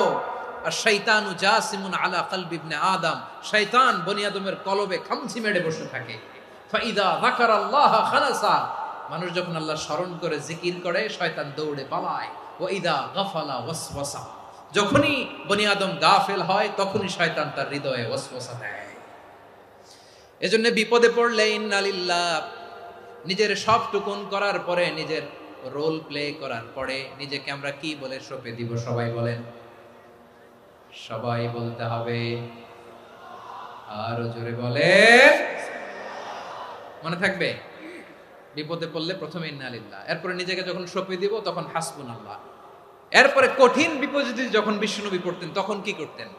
এমন বিপদ মাঝে মাঝে হয় না, দেয়ালে পিঠ থেকে যায়, চোখে মুখে অন্ধকার, কি করব দিশা খুঁজে পাই না, এরকম হয় কখনো? হ্যাঁ, আপনাদের হয়? হয় না? কিন্তু জান্নাতে আছেন আপনারা। হয় হয় এরকম হয়েছে না যে দেয়ালে পিঠ থেকে গেছে, চোখে মুখে অন্ধকার, কই যাব, কি করব, বাঁচানোর কেউ না, এরকম হয়েছে কখনো আপনাদের? যদি হয় তাইলে এটার সলিউশন বলবো, না হইলে তো এগুলো বলে লাভ নাই। হয় হয় হয় বিশ্বনবী এরকম কঠিন বিপদে পড়েছেন জীবনের কিছু কিছু মুহূর্তে। ওই মুহূর্তে বিশ্বনবী স্পেশাল দুইটা দোয়া পড়তেন, এই দোয়াগুলো আপনাদেরকে জানিয়ে দেয়। বিশ্বনবী বলেন, কঠিনতম বিপদে যখন পড়বা, দেয়ালে পিঠ থেকে যায়, চোখে মুখে অন্ধকার, বাঁচার কোনো উপায় নাই, তখন পড়বা লা ইলাহা ইল্লা আনতা সুবহানাকা ইন্নী কুনতু মিনাজ জালিমিন। আল্লাহ, তুমি ছাড়া কোনো ইলাহ নাই, তুমি পবিত্র, নিশ্চয় আমি জালিমদের অন্তর্ভুক্ত। সুবহানাল্লাহ বলেন। এই দোয়া সাইয়েদনা ইউনূস আলাইহিস সালাম পড়েছিলেন যখন মাছের পেটে ছিলেন। কিসের পেটে? এবং অনেক মুফাসসিরিন একরাম বলেছেন, অনেক আহলুল ইলমরা বলেছেন, এটা হচ্ছে ইসমে আজম। ইসমে আজম এমন দোয়া যেটা দিয়ে দোয়া করলে আল্লাহ দোয়া কবুল করে, কিন্তু এটা কোনটা, এটা নিয়ে ইখতিলাফ আছে। কোন কোন আহলুল ইলম বলেন এই লা ইলাহা ইল্লা আনতা সুবহানাকা ইন্নী কুনতু মিনাজ জালিমিন, এটা হচ্ছে ইসমে আজম। সাইয়েদনা ইউনূস আলাইহিস সালাম পড়েছেন, আপনারা পড়েননি? তুফান হইলে পড়েন না? আমাদের এলাকায় তো এটা খুব, এটার উপর ব্যাপক আমল আছে। পটুয়াখালীতে কি অবস্থা বলেন? পড়েন পড়েন পড়েন পড়েন। একটা গল্প শুনেছিলাম, পাক হানাদার বাহিনী যখন বাংলাদেশে অ্যাটাক করত, ৭১ সালের ঘটনা বলতেছে, আমরা তো দেখি নাই, শুনছি আর কি। ৭১ যদি দেখতাম এতদিনে রাজাকার হয়ে যেতাম। আল্লাহ আমাদেরকে বাঁচাই দিছে, আল্লাহর মেহেরবানি, ঠিক কিনা বলেন? মন মতো হইলে মুক্তিযোদ্ধা, মন মতো না হইলে রাজাকার। কত কিছু দেখলাম এই শাহবাগের বুকে।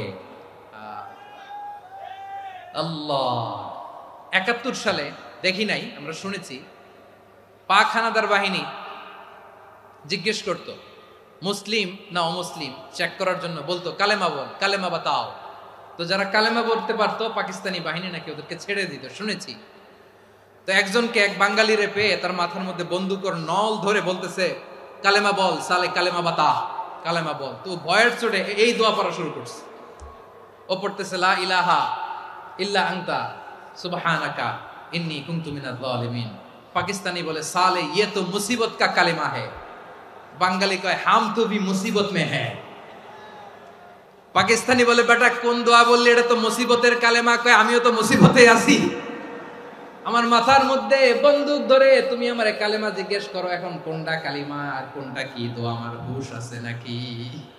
প্রিয় ভাইরা, আসলে এটা দুআউল মুসিবা, বিপদে পড়লে এ দোয়া পড়তে হয়। লা ইলাহা ইল্লা আনতা সুবহানাকা ইন্নী কুনতু মিনাজ জালিমিন। এটা পড়বেন আপনারা। এই দোয়া পড়ে সাইয়েদনা ইউনূস আলাইহিস সালাম মাছের পেট থেকে রক্ষা পেয়েছিলেন। রক্ষা করেছিল কে? তুমি ইউনূস নবী রে যখন খাইলো মাছেতে গিলিয়া, ফেরেশতা পাঠাইয়া দিলে ইসমে আজম দিয়া। প্রাণে ছিল যাহার ভয় সেথা পাইল আশ্রয়, প্রাণে ছিল যাহার ভয় সেথা পাইল আশ্রয়। মাছের পেট হতে সে যে পেল পরিত্রাণ। আল্লাহু আল্লাহু তুমি জাল্লে জালালুহু, শেষ করা তো যায় না গে তোমার গুণগান। আল্লাহু আল্লাহু সুবহানাল্লাহ পড়ে। লা ইলাহা ইল্লা আনতা সুবহানাকা ইন্নী কুনতু মিনাজ জালিমিন। বিশ্বনবী বললেন দেয়ালে পিঠ থেকে গেলে, চোখে মুখে অন্ধকার, বাঁচার কোনো উপায় নাই, তখন এই দোয়াটা পড়তে হবে। এই দোয়া পড়ে আল্লাহর কাছে ফরিয়াদ করলে বিপদ মুক্ত করবেন কে? কেন এই দোয়াটা আল্লাহর কাছে বড্ড প্রিয় জানেন আমার ভাইয়েরা? কারণ এই দোয়ার মধ্যে 3টা জিনিস আছে। আমি যেরকম আঙ্গুল উঁচু করেছি এরকম করেন তো। 3টা। কয়টা? 3টা। 1 নম্বরে হচ্ছে তাওহীদ, 2 নম্বরে তাসবিহ, 3 নম্বরে তাকরীর। আই রিপিট, আবারও বলছি, 1 নম্বরে তাওহীদ, 2 নম্বরে তাসবিহ, 3 নম্বরে তাকরীর। এই দোয়াটা আল্লাহর কাছে এত পছন্দনীয় কারণ এই দোয়ার প্রথম অংশে আছে তাওহীদ, আল্লাহর একত্ববাদের ঘোষণা। লা ইলাহা ইল্লা আনতা, ও আল্লাহ আপনি ছাড়া কোনো ইলাহ নাই, উপাস্য নাই। এই কথা বললে আল্লাহ বড্ড খুশি হয়ে যায়। সুবহানাল্লাহ পড়েন। এই দোয়ার দ্বিতীয় অংশে আছে তাসবিহ, মানে আল্লাহর প্রশংসা, প্রশংসা সূচক বাণী। সুবহানাক সুবহানাক সুবহানাক, ও আল্লাহ আমি আপনার পবিত্রতা ঘোষণা করছি। সুবহানাক, এই কথা শুনলেও আল্লাহ খুশি হয়ে যায়। সুবহানাল্লাহ পড়েন। এই দোয়ার তৃতীয় অংশে আছে তাকরীর। তাকরীর মানে পাপের স্বীকৃতি। তাকরীর মানে কি? তাকরীর মানে পাপের স্বীকৃতি। এই দোয়ার তৃতীয় অংশে আছে ইন্নী কুনতু মিনাল জালিমিন, ও আল্লাহ আমি জালিমদের অন্তর্ভুক্ত। আল্লাহ আল্লাহ আমি জালেম, আল্লাহ আমি ভুল করেছি, অন্যায় করেছি, আল্লাহ আমি জালেমদের অন্তর্ভুক্ত। এই পাপের স্বীকৃতি, অ্যাকনোলেজমেন্ট আল্লাহ বড্ড পছন্দ করে। যখন আল্লাহর কাছে আপনি ছোট হবেন, ছোট হতে হতে যত ছোট হবেন ওই দৃশ্যটা দেখতে আল্লাহ বড্ড পছন্দ করে। সুবহানাল্লাহ বলেন। 3 নম্বর অংশ ইন্নী কুনতু মিনাজ জালিমিন, আল্লাহ আমি জালেমদের অন্তর্ভুক্ত। সাইয়েদনা আদম আলাইহিস সালাম ভুল করে যখন নিষিদ্ধ গাছের ফুল খেয়ে ফেললেন, ফল খেয়ে ফেললেন, আল্লাহ বললেন আদম ক্ষমা পেতে চাইলে তুমি আর হাওয়া মিলে স্বীকৃতি দাও, পাপের স্বীকৃতি। আর পড়ো রব্বানা যালামনা আনফুসানা ওয়া ইল্লাম তাগফির লানা ওয়া তারহামনা লানাকুনান্না মিনাল খাসিরিন। ও আল্লাহ আমি আদম আর হাওয়া যালামনা আনফুসানা, আমরা আমাদের নফসের উপর বড্ড জুলুম করেছি। আল্লাহ ওয়া ইল্লাম তাগফির লানা ওয়া তারহামনা, আপনি যদি ক্ষমা না করেন, আপনি যদি দয়া পরবশ না হন, আপনি যদি রহম না করেন, আমরা তো ক্ষতিগ্রস্তদের মধ্যে শামিল হয়ে যাব। এই দোয়া করার সাথে সাথে সাইয়েদনা আদম আর হাওয়া আলাইহিস সালামকে ক্ষমা করে দিলেন কে? তাহলে এই দোয়ার 3 নম্বর অংশ তাকরীর, এটা আল্লাহ বড় পছন্দ করে। আমার কলিজার টুকরা ভাইয়েরা, গুনাহ করে শিকার যেতে হবে, এটা আল্লাহ ভালোবাসেন। সাইয়েদনা আবু বকর রাদিয়াল্লাহু তাআলা আনহু বিষ্ণু ইসা ইসলামকে বললেন, ইয়া রাসূলুল্লাহ আল্লিমনি দুআআন আদউ বিহি ফি সালাতি। নবী হে, আপনি আমার এমন একটা স্পেশাল দোয়া শিখায়া দেন যে দোয়াটা আমি নামাজে পড়ব। নবী বললেন, তাহলে তুমি পড়ো, আল্লাহুম্মা ইন্নী যালামতু নাফসি যুলমান কাসীরান ওয়া লা ইয়াগফিরুয যুনুবা ইল্লা আনতা ফাগফিরলি মাগফিরাতাম মিন ইনদিকা ওয়ারহামনি ইন্নাকা আনতাল গফুরুর রহিম। সুবহানাল্লাহ। সালাম ফিরানোর আগে পড়েন, কথা কয় না, পড়েন পড়েন। ও আবু বকর, নামাজে যদি দোয়া করতে মনে চায় এই দোয়াটা পড়বা, আল্লাহুম্মা ইন্নী যালামতু নাফসি, আল্লাহ জুলুম করেছি আমার নফসের উপর, যুলমান কাসীরা, অনেক জুলুম, ওয়া লা ইয়াগফিরুয যুনুবা ইল্লা আনতা, আপনি ছাড়া এই জুনুব, এই পাপ ক্ষমা করার দ্বিতীয় কোনো রব নাই। আছে? আল্লাহ ছাড়া আমাদের গুনাহ আর কে কে ক্ষমা করতে পারে বলেন তো? কে পারে? কে? এজন্য আল্লাহরে বলবেন, আল্লাহ আমি ছাড়া তোমার গোলামের অভাব নাই, ও আমার রব আমি ছাড়া এই জমিনের বুকে তোমার গোলামের অভাব নাই, কিন্তু তুমি ছাড়া তো আমার দ্বিতীয় কোনো রব নাই। পারবেন বলতে? পারবেন? চোখের পানি ছেড়ে আল্লাহরে বলবেন, আল্লাহ তুমি আমার রব, তুমি আমার সব। কি বলবেন? আল্লাহ আমারে রব। সবাই বলুন, আল্লাহ আমারে রব, দমে দমে তনু মনে তারি অনুভব, আল্লাহ আমারে রব। আল্লাহরে বলেন, আল্লাহ তুমি আমার রব, তুমি আমার সব। আল্লাহ আমি ছাড়া এই জমিনে তোমার গোলামের অভাব নাই, তুমি ছাড়া আমার দ্বিতীয় কোনো রব নাই। এ কথা বলে চোখের পানি ছেড়ে আল্লাহরে স্বীকৃতি দেন, আল্লাহ আমি পাপী, আল্লাহ জামিনে আমার চেয়ে বড় পাপী আর কেউ নাই। অজু করে সিজদায় লুটিয়ে পড়ে চোখের পানি ছেড়ে আল্লাহরে পাপের স্বীকৃতি দেন, আল্লাহ এমন কোন জুলুম নাই, গুনাহ নাই আমি করি নাই, সগীরা কবিরা, জেনে না জেনে, ইচ্ছায় অনিচ্ছায়, শিরকি বেদাতি সব গুনাহ করেছি। আল্লাহ আকাশের নিচে জমিনের উপরে আমার চেয়ে বড় গুনাহগার আর কেউ নাই। চোখের পানি ছেড়ে আল্লাহরে বলেন, আল্লাহ আমি ছাড়া তোমার গোলামের অভাব নাই, তুমি ছাড়া আমার দ্বিতীয় কোনো রব নাই, তুমি ছাড়া তো কেউ আমার গুনাহ ক্ষমা করার নাই, তুমি আমার রব, তুমি আমার সব। বলতে পারবেন? এই তাকরীর আমার পটুয়াখালীর ভাইয়েরা, এই স্বীকৃতিটা দেখতে আল্লাহ বড্ড ভালোবাসেন, কারণ আমরা সবাই গুনাহগার। আমরা সবাই কি? বিশ্বনবী বলেন, কুল্লুকুম খাত্তাউন, আ বনি আদম তোমরা সবাই পাপী। সবাই কি? সবাই পাপী। আমরা সবাই পাপী, আপন পাপের বাটখারা দিয়ে অন্যের পাপ মাপি। আমরা যে পাপী এটা ভাবতে মনে চায় না কারো, খালি অন্যের পাপ দেখি আমরা, এটা ভুল। ওর এই পাপ, ও পাপী, ও জালেম, ও জাহান্নামী, এরকম একটা টেন্ডেন্সি। আমার যে কি হালাত এটার খেয়াল নাই। খেয়াল করতে হবে যে আমি সবচেয়ে বড় পাপী, ঠিক কিনা বলেন? পাপ করি নাই এমন কেউ আছি? হ্যাঁ আছি, আছি। কেউ না জানলেও জানে কে আমার পাপের ঘটনা?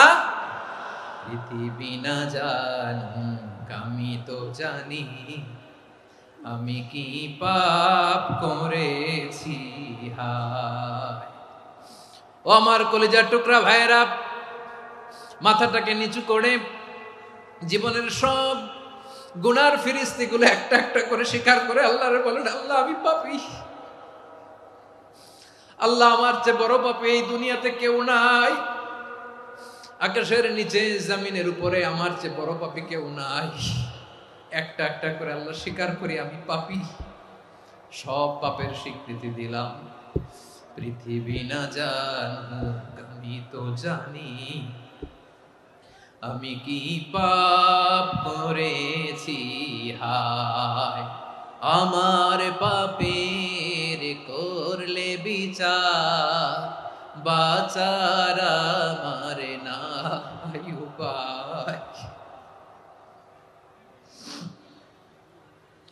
দয়াময় তুমি মাফ করো আমায়, মাফ করো আমায়। আল্লাহ তাআলা যদি দয়া করে আমাদেরকে মাফ না করে, আমাদের বাঁচার কোনো উপায় নাই। আপনি কি ভেবেছেন আপনার নামাজ দিয়ে আপনি জান্নাতে যাবেন?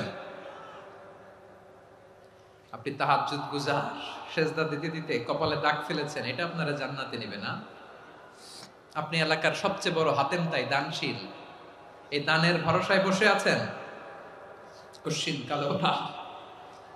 আমাদের নামাজ, আমাদের রোজা, আমাদের ইবাদত, এগুলোকে মিজানের পাল্লায় উঠালে কোনো ওজনই হবে না। তবে আমাদের একটা কৌশল জানা আছে, আমরা আল্লাহর রহমতের ভিখারি। আমরা সেদিন আগেই গুনার স্বীকৃতি দিয়ে দেব। আমরা বলবো, আল্লাহ তুমি প্রশ্ন করার আগে তোমার একটা কথা বলি, আমারে কিছু জিজ্ঞেস করো না, আমি সব করেছি। এমন কোন পাপ নাই যে পাপ আমারে দিয়ে হয় নাই। তোমার রহমত দিয়ে তুমি জান্নাতে পাঠাবা, তোমার দয়ায় জান্নাতে যেতে চাই, আমল দিয়ে না। পারবেন বলতে? কিয়ামতের দিন আমরা বলবো, আল্লাহ আমার আমল দিয়ে জান্নাত চাই না, আমি তোমার দয়া দিয়ে জান্নাত চাই। তোমার দয়া ছাড়া আমার কোনো উপায় নাই। কারণ আল্লাহ যদি বিচার করে, বাঁচার কারো উপায় নাই। আল্লাহ যদি বলে ফেলেন তুই এটা করলি কেন, ওখানে গেলি কেন, কোরআনে 1000 বার নিষেধ করলাম তারপরেও এই পাপে জড়ালি কেন, এরকম প্রশ্ন ছুড়ে দিলে আমার উত্তর আছে? বাঁচার কোনো উপায় আছে? রোজ হাসরে হে আল্লাহ আমার করোনা বিচার, আল্লাহ করোনা বিচার। বিচার চাহি না তব দয়া চাই, এ গুনাহগার,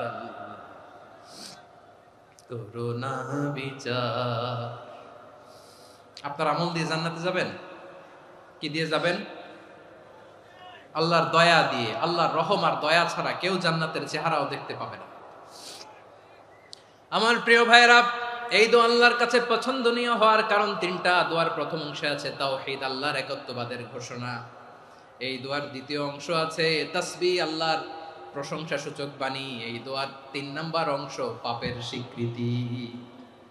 তাহলে আমরা সবাই গুনাহগার। আমরা আল্লাহর কাছে পাপের স্বীকৃতি দিয়ে বলবো, ও আল্লাহ ইন্নী কুনতু মিনাজ জালিমিন, আমরা জুলুম করেছি, পাপ করেছি, অন্যায় করেছি, আল্লাহ বুঝতে পারি নাই।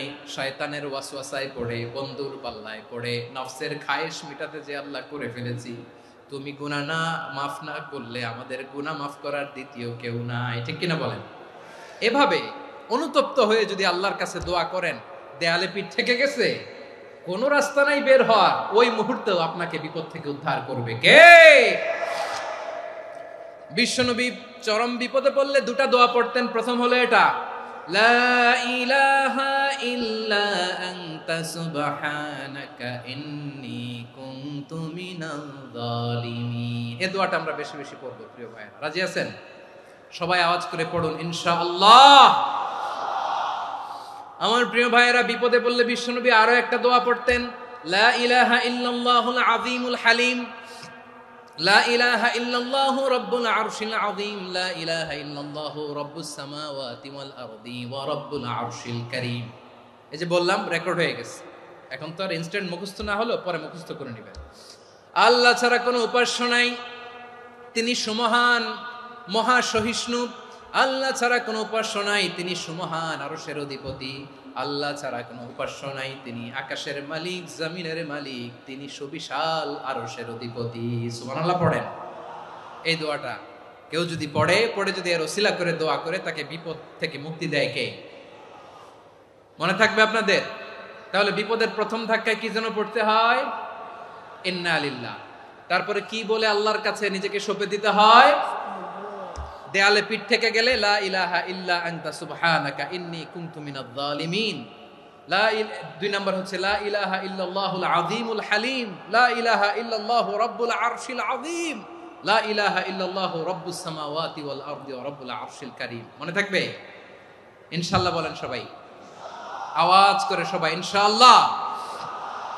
অনেক সময় এমন হয়, হঠাৎ বিপদের সম্মুখীন হই আমরা, রেডি হয়ে বের হইছে অফিসে, হঠাৎ অ্যাক্সিডেন্টে পড়ে যাই, হঠাৎ পেটের ব্যথায় অজ্ঞান, এরকম হয় না?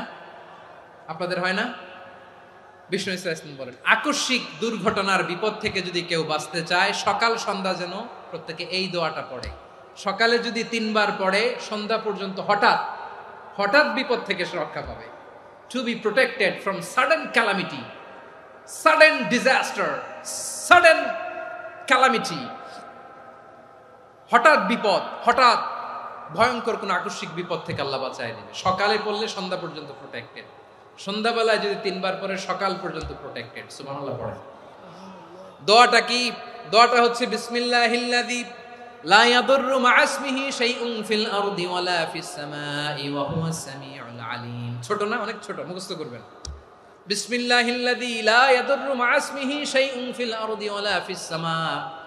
ওই আল্লাহর নাম নিচ্ছি যে আল্লাহর নামের বরকতে আকাশ জমিনের কোনো কিছু কারো কোনো ক্ষতি সাধন করতে পারে না। তিনি সর্বশ্রোতা, সর্বজ্ঞ। সুবহানাল্লাহ পড়েন। পড়বেন এই দোয়াটা, বিসমিল্লাহিল্লাযী লা ইয়াদুররু মা ইসমিহি শাইউন ফিল আরদি ওয়ালা ফিস সামাই ওয়া হুয়াস সামিউল আলিম। ফজরের পরে 3 বার, মাগরিবের পরে 3 বার যদি কেউ পড়ে প্রোটেক্টেড, যে কোনো হঠাৎ বিপদ থেকে প্রোটেক্টেড। প্রোটেক্ট করেন কে? ওই আল্লাহর নাম নিচ্ছি যে আল্লাহর নামের ওসিলায় আকাশ জমিনের কোনো কিছু কোনো ক্ষতি করতে পারে না। সুবহানাল্লাহ পড়েন। আচ্ছা, এবার আমাদের জীবনে দুশ্চিন্তা আছে না নাই বলেন? Tension, hyper tension, anxiety, depression, চিন্তা টেনশন নাই এরকম কে কে আছে দেখি, হাত তোলেন। ওই যে হাত তুলছে এক আল্লাহর ওলি, ওই যে টেনশন নাই তোমার, মাশাআল্লাহ। ও না বুঝে তুলছে, জোকের চোটে, জোশের ঠেলায় ধাক্কায় তুলে ফেলছে। সবার জীবনে টেনশন আছে না নাই? এই দুশ্চিন্তা, পেরেশানি, মারাত্মক পেরেশানি থেকে মুক্তি পাওয়ার জন্য বিষ্ণু ইসলাম 2টো দোয়া পড়তেন। কয়টা? অনেকগুলো পড়তেন। স্পেশাল 2টো দোয়া আজকে আপনাদের শিখায়া যাব, শুনবেন না? কষ্ট হচ্ছে? সংক্ষিপ্ত মুনাজাত দিয়ে দেই। ওরে আল্লাহ, আমি তো 9:30 ক্রস করে ফেলছি মাসুদ ভাই, খেয়াল করে নেই। আরো কয়েক মিনিট? ঠিক আছে, ঠিক আছে। পেরেশানিতে পড়লে, টেনশনে পড়লে এই দোয়াটা, প্রিয় ভাইরা, বিষ্ণু ইসলাম যখন খুব বিপদে পড়তেন, দুশ্চিন্তা ওনাকে ঘিরে ধরতো, উনি পড়তেন ইয়া হাইয়ু ইয়া কাইয়ুম বিরহমাতিকা আস্তাগীথ, ইয়া হাইয়ু ইয়া কাইয়ুম বিরহমাতিকা আস্তাগীথ, ইয়া হাইয়ু ইয়া কাইয়ুম, হে শাশ্বত অবিনশ্বর, হে চিরঞ্জীব, বিরহমাতিকা আস্তাগীথ, তোমার রহমতের উসিলায় তোমার কাছে ফরিয়াদ করি। এটা পড়তেন। আবার আরেক বর্ণনায় এসেছে ইয়া হাইয়ু ইয়া কাইয়ুম বিরহমাতিকা আস্তাগীথ আসলিহ লি শা'নি কুল্লাহু ওয়ালা তাকিলনি ইলা নাফসি তারফাতা আইন। আসলিহ লি শা'নি কুল্লাহ, আল্লাহ আমার সবকিছু আপনি সেটেল করে দেন। আমাদের সব ঝামেলা সেটেল করে দিতে পারে কে? আমরা তো সেটেলমেন্টের জন্য এসপি সাহেবের কাছে যাই, ডিসি সাহেবের কাছে যাই, অমুক ভাইয়ের কাছে যাই, তমুক ভাইয়ের কাছে যাই। এই দোয়া পড়লে আরশের উপর থেকে আপনার ম্যাটার সেটেল করে দিবে কে? তাহলে পড়বেন ইয়া হাইয়ু, এ চিরঞ্জীব। হাইয়ু মানে চিরঞ্জীব, যিনি চিরকাল বেঁচে থাকবেন, মরবেন না। আল্লাহ মরবেন? তার কোনো লয় আছে? ক্ষয় আছে? সূরা রহমানে আল্লাহ বললেন কুল্লু মান আলাইহা ফানি ওয়া ইয়াবকা ওয়াজহু রাব্বিকা যুল জালালি ওয়াল ইকরাম ফাবিআইয়ি আলাই রাব্বিকুমা তুকাযিবান। জমিনে যা আছে সব ফান, ভ্যানিশ হয়ে যাবে, নিশ্চিহ্ন হয়ে যাবে, শেষ হয়ে যাবে, সব বিলুপ্ত হয়ে যাবে, একজন ছাড়া। জোরে বলেন তিনি কে? ইয়া হাইয়ু। আমার সাথে আওয়াজ করে পড়েন ইয়া হাইয়ু ইয়া কাইয়ুম ইয়া হাইয়ু ইয়া কাইয়ুম বিরহমাতিকা আস্তাগীথ আসলিহ লি শা'নি কুল্লা ওয়ালা তাকিলনি ইলা নাফসি তারফাতা আইন। এভাবে দোয়া করলে আপনাকে বিপদ মুক্ত করবে কে? এই দোয়াটা কেন পছন্দ আল্লাহর কাছে? কারণ এখানে আল্লাহর 2টা সুন্দর নাম আছে, গুণবাচক নাম, আল হাই, আল কাইয়ুম। এই 2টো নাম আছে এখানে। আবার এই 2টা আয়াতুল কুরসির অংশ। আয়াতুল কুরসির শুরু তো এটা আছে না নাই? হ্যাঁ, আছে না নাই? 3 নাম্বার কারণ এটা ইসমে আজম। কোন দোয়াটা ইসমে আজম? যে দোয়া ওসিলায় দোয়া করলে আল্লাহ দোয়া ফেরায় না।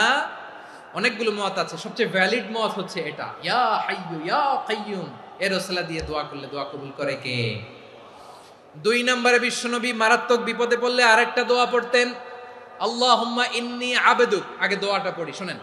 আল্লাহুম্মা ইন্নী আবদুক ওয়া ইবনু আবদিক ওয়া ইবনু আমাতিক নাসিয়াতি বিয়াদিক মাদিন ফিয়া হুকমুক আদলুন ফিয়া কাদাউক আসআলুকা বিকুল্লি ইসমিন হুয়া লাক সাম্মাইতা বিহি নাফসাক আও আনসালতাহু ফি কিতাবিক আও আল্লামতাহু আহাদাম মিন খালকিক আও ইস্তা'সারতা বিহি ফি ইলমিল গায়বি ইনদাক আন তাজআলাল কুরআনা রাবিআ কলবি ওয়া নূরা সাদরি ওয়া জালাআ হুজনি ওয়া যাহাবা হাম্মি। সুবহানাল্লাহ পড়েন। বিষ্ণুই বলতেন, আল্লাহুম্মা ইন্নী আবদুক, ও আল্লাহ আমি আপনার গোলাম, ওয়া ইবনু আবদিক, গোলামের ঘরের গোলাম, ওয়া ইবনু আমাতিক, বাদির ঘরের গোলাম। মানে আল্লাহ আমি আপনার গোলাম, আমার বাবা আব্দুল্লাহ ছিল আপনার গোলাম, আমার মা আমিনা ছিল আপনার বাদী। মানে আমরা গোলাম বংশের, সব গোলাম। নিজেরে এর চেয়ে আর ছোট করে আল্লাহর কাছে উপস্থাপন করা যায় আমার ভাইরা? কথা কি বুঝতেছেন? নিজেকে এর চাইতে ছোট, নগণ্য আর তুচ্ছ করে আল্লাহর সাথে প্রেজেন্ট করা যায়? বিশ্বনবী বললেন, ও আল্লাহ আমি আপনার গোলাম, গোলামের ঘরের গোলাম, দাসীর ঘরের গোলাম, নাসিয়াতি বিয়াদিক, আমার মাথার চুলের ছুটি আপনার হাতের মুঠোয়, আপনি ডানে টান দিলে আমি ডানে যেতে বাধ্য, আপনি বাঁয়ে টান দিলে বাঁয়ে যেতে বাধ্য। সুবহানাল্লাহ বলেন। পিছনে দু একজন ভাই দাঁড়ালেন কেন? হ্যাঁ, বসুন। জায়গা চেঞ্জ করতেছে, সেই দুপুর থেকে বসে আছে আমি জানি। মাশাআল্লাহ, কেউ দু একজন বেরিয়েছে, গ্যাপ পূরণ করতেছে। মাশাআল্লাহ পড়েন সুবহানাল্লাহ আলহামদুলিল্লাহ লা ইলাহা ইল্লাল্লাহু মুহাম্মাদুর রাসূলুল্লাহ সাল্লাল্লাহু আলাইহি ওয়াসাল্লাম। বিশ্বনবী বললেন, আল্লাহ আমার মাথার চুলের ঝুঁটি আপনার হাতের মুঠোয়। আচ্ছা, এইভাবে কাকে ধরা হয়? যে খুব ছোট, ঠিক কি না? নিজেকে কত ছোট করলেন বিশ্বনবী। ও আল্লাহ আমার মাথার চুলের ঝুঁটি আপনার হাতের মুঠোয়, আপনি ডানে টানলে আমি ডানে যাব, বাঁয়ে টানলে বাঁয়ে যাব। আল্লাহ আসআলুকা বিকুল্লি ইসমিন হুয়া লাক নাসিয়াতি বিয়াদিক মাদিন ফিয়া হুকমুক, আপনার নির্দেশ আমার উপর কার্যকর হবেই হবে। আদলুন ফিয়া কাদাউক, আপনার ফয়সালা, যেই ফয়সালাই আপনি আমার জন্য করেন এটাই ইনসাফ। সুবহানাল্লাহ বলেন। আমরা আল্লাহর ফয়সালায় সন্তুষ্ট হতে চাই না। কত কমপ্লেইন, আল্লাহ তুমি এটা দিলা না, ওইটা পাইলাম না, ওইটা হইল না রে, এরকম অভিযোগ, কমপ্লেইন আমাদের আছে না নাই? আর বিশ্বনবী বলতেন আদলুন ফিয়া কাদাউক, আল্লাহ আমার জন্য তোমার যেটা ফয়সালা এটাই সবচেয়ে শ্রেষ্ঠ ইনসাফ, এর চেয়ে ইনসাফ আর হতে পারে? এভাবে কায়মান বাক্যে আল্লাহর কাছে বিশ্বনবী দোয়া করতেন। এরপরে বিশ্বনবী বললেন, আল্লাহ তোমার যত নাম আছে সব নামের ওসিলায় দোয়া করি, যে নাম তুমি আমাদেরকে জানিয়েছো, যে নাম তুমি আমাদেরকে জানাও নাই, যে নাম তুমি কোরআনে নাজিল করেছো, যে নাম নাজিল করো নাই, যে নাম শুধু নবীদেরকে জানিয়েছো। আর আল্লাহর এমন কিছু চমৎকার চমৎকার সুন্দর সুন্দর নাম আছে, এই নামগুলো রব্বুল আলামিন কাউকে জানাবে না। সুবহানাল্লাহ বলেন। আমরা তো 99 নাম জানি, 100 নাম জানি আল্লাহ, কিন্তু আল্লাহর এমনও কিছু নাম আছে যেগুলো আল্লাহ বিশ্বনবীরও জানায় নাই। এগুলো আল্লাহ ইলমুল গায়বে রেখে দিয়েছেন। দোয়ার সময় বলবেন, আল্লাহ তোমার যেই নামগুলো জানি, যেগুলো জানি না, যেগুলো কোরআনে আছে, যেগুলো নাই, যেগুলো নবীরে খাস ভাবে জানাইছো ওগুলোর উসিলায়, যেগুলো কোনোদিন জানাবাও না, তোমার ওই নামের উসিলাও তোমার কাছে চাই। আল্লাহ কোরআনকে আমার হৃদয়ের বসন্ত বানাও, আমার বক্ষের জ্যোতি বানাও, আমার চিন্তা দুশ্চিন্তা তুমি দূর করে দাও। বিশ্বনবী বললেন, এই কালিমাগুলো, এই বাক্যগুলো পড়ে যদি কেউ আল্লাহর কাছে ফরিয়াদ করে, তার হৃদয় থেকে দুশ্চিন্তা কাটিয়ে দিবে কে? পড়বেন, এই দোয়াগুলো পড়বেন। আচ্ছা, সব শেষে বলি, ঋণের বোঝায় যারা জর্জরিত, বিষ্ণু ইসলাম চমৎকার একটা দোয়া শিখিয়েছেন। আমাদের অনেকে ঋণের বোঝায় জর্জরিত, আছে না নাই? এদিকে কেউ আছেন? থাকলে হাত তোলার দরকার নেই, থাকলে এই দোয়াটা পড়বেন। এক সাহাবীর নাম আবু উমামা, নামাজের ওয়াক্ত ছাড়া উনি মসজিদে যেয়ে বসে আছে। বিশ্বনবী বললেন, কিরে আবু উমামা, নামাজের তো ওয়াক্ত হয় নাই, মসজিদে কি? সাহাবী বলে, হুমুমুন লাজিমাতনি ওয়া দুয়ুন, নবী গো ঋণের বোঝায় এমন টেনশনে আছি, ঘরে থাকতে পারলাম না, মসজিদে চলে আসছে। বিশ্বনবী বলেন, আমি কি তোমার এমন একটা দোয়া শিখাবো যেটা পড়লে আল্লাহ তাআলা তোমার ঋণের বোঝা হালকা করে দিবেন? আবু উমামা বললেন, ইয়া রাসূলুল্লাহ, অবশ্যই শিখাবেন। বিশ্বনবী বললেন, তাহলে তুমি পড়বা, আল্লাহুম্মা ইন্নী আউযু বিকা মিনাল হাম্মি ওয়াল হাযান ওয়া আউযু বিকা মিনাল জুবনি ওয়াল বুখল ওয়া আউযু বিকা মিন গালাবাতিদ দাইনি ওয়া কাহরির রিজাল। ও আল্লাহ, তোমার কাছ থেকে দুশ্চিন্তা থেকে পানা চাই, কৃপণতা, ভীরুতা, অলসতা, কার্পণ্যতা, এই সব কিছু থেকে, মানুষের কঠোরতা, আমার উপর মানুষের আধিপত্য এবং ঋণের বোঝা থেকে পানা চাই। এই দোয়াটা যখন বিশ্বনবী শিখাই দিলেন, আবু মামা বারবার এই দোয়া পড়ে, আল্লাহুম্মা ইন্নী আউযু বিকা মিনাল হাম্মি ওয়াল হাযান ওয়া আউযু বিকা মিনাল আজজি ওয়াল কাসাল ওয়া আউযু বিকা মিনাল জুবনি ওয়াল বুখল ওয়া আউযু বিকা মিন গালাবাতিদ দাইনি ওয়া কাহরির রিজাল। আবু মামা বলে এই দোয়া আমি পড়তে লাগলাম। কিছুদিন পরে দেখা গেল বিশ্বনবীর শেখানো এই দোয়ার বদৌলতে আল্লাহ তাআলা আমার সব ঋণ পরিশোধের ব্যবস্থা করে দিয়েছেন। পড়বেন। আমার প্রিয় পটুয়াখালীর ভাইয়েরা, বিশ্বনবীর জামাতা সাইয়্যিদিনা আলী রাদিয়াল্লাহু তাআলা আনহুর কাছে এক লোক এসে বলে, হে আলী, ঋণের বোঝায় আমি জর্জরিত, আমার কিছু অর্থ দিয়ে সাহায্য করো। সাইয়্যিদিনা আলী রাদিয়াল্লাহু তাআলা আনহু বললেন, আমি কি তোমারে এমন একটা দোয়া শিখাবো যেটা বিশ্বনবী আমাদের শিখিয়েছেন? এই দোয়া যদি তুমি পড়ো, লাউ কানা আলাইকা মিসলু জাবালিন কাবীরিন দাইনান আদাল্লাহু আনকা, পাহাড় পরিমাণে যদি ঋণের বোঝা হয়, আল্লাহ এটা পরিশোধের ব্যবস্থা করে দিবেন। ছোট্ট একটা দোয়া বিশ্বনবী শিখালেন, বললেন তুমি পড়বা, আল্লাহুম্মা কফিনি বিহালালিকা আন হারামিকা ওয়া আগনিনি বিফাদলিকা আম্মান সিওয়াক। মুখস্থ আছে? হ্যাঁ আছে। আল্লাহুম্মা কফিনি বিহালালিকা আন হারামিক, আল্লাহ তোমার হালাল দিয়ে আমাকে পরিতুষ্ট করো, হারাম থেকে বাঁচিয়ে রাখো, আর তোমার অনুগ্রহে মানুষের মুখাপেক্ষী যেন আমি না হই, আমি যেন সবসময় তোমার মুখাপেক্ষী হয়, ওই তৌফিক দিও। সুবহানাল্লাহ পড়েন। এই দোয়া বেশি বেশি পড়লে ঋণের বোঝা হালকা করে দিবে কে?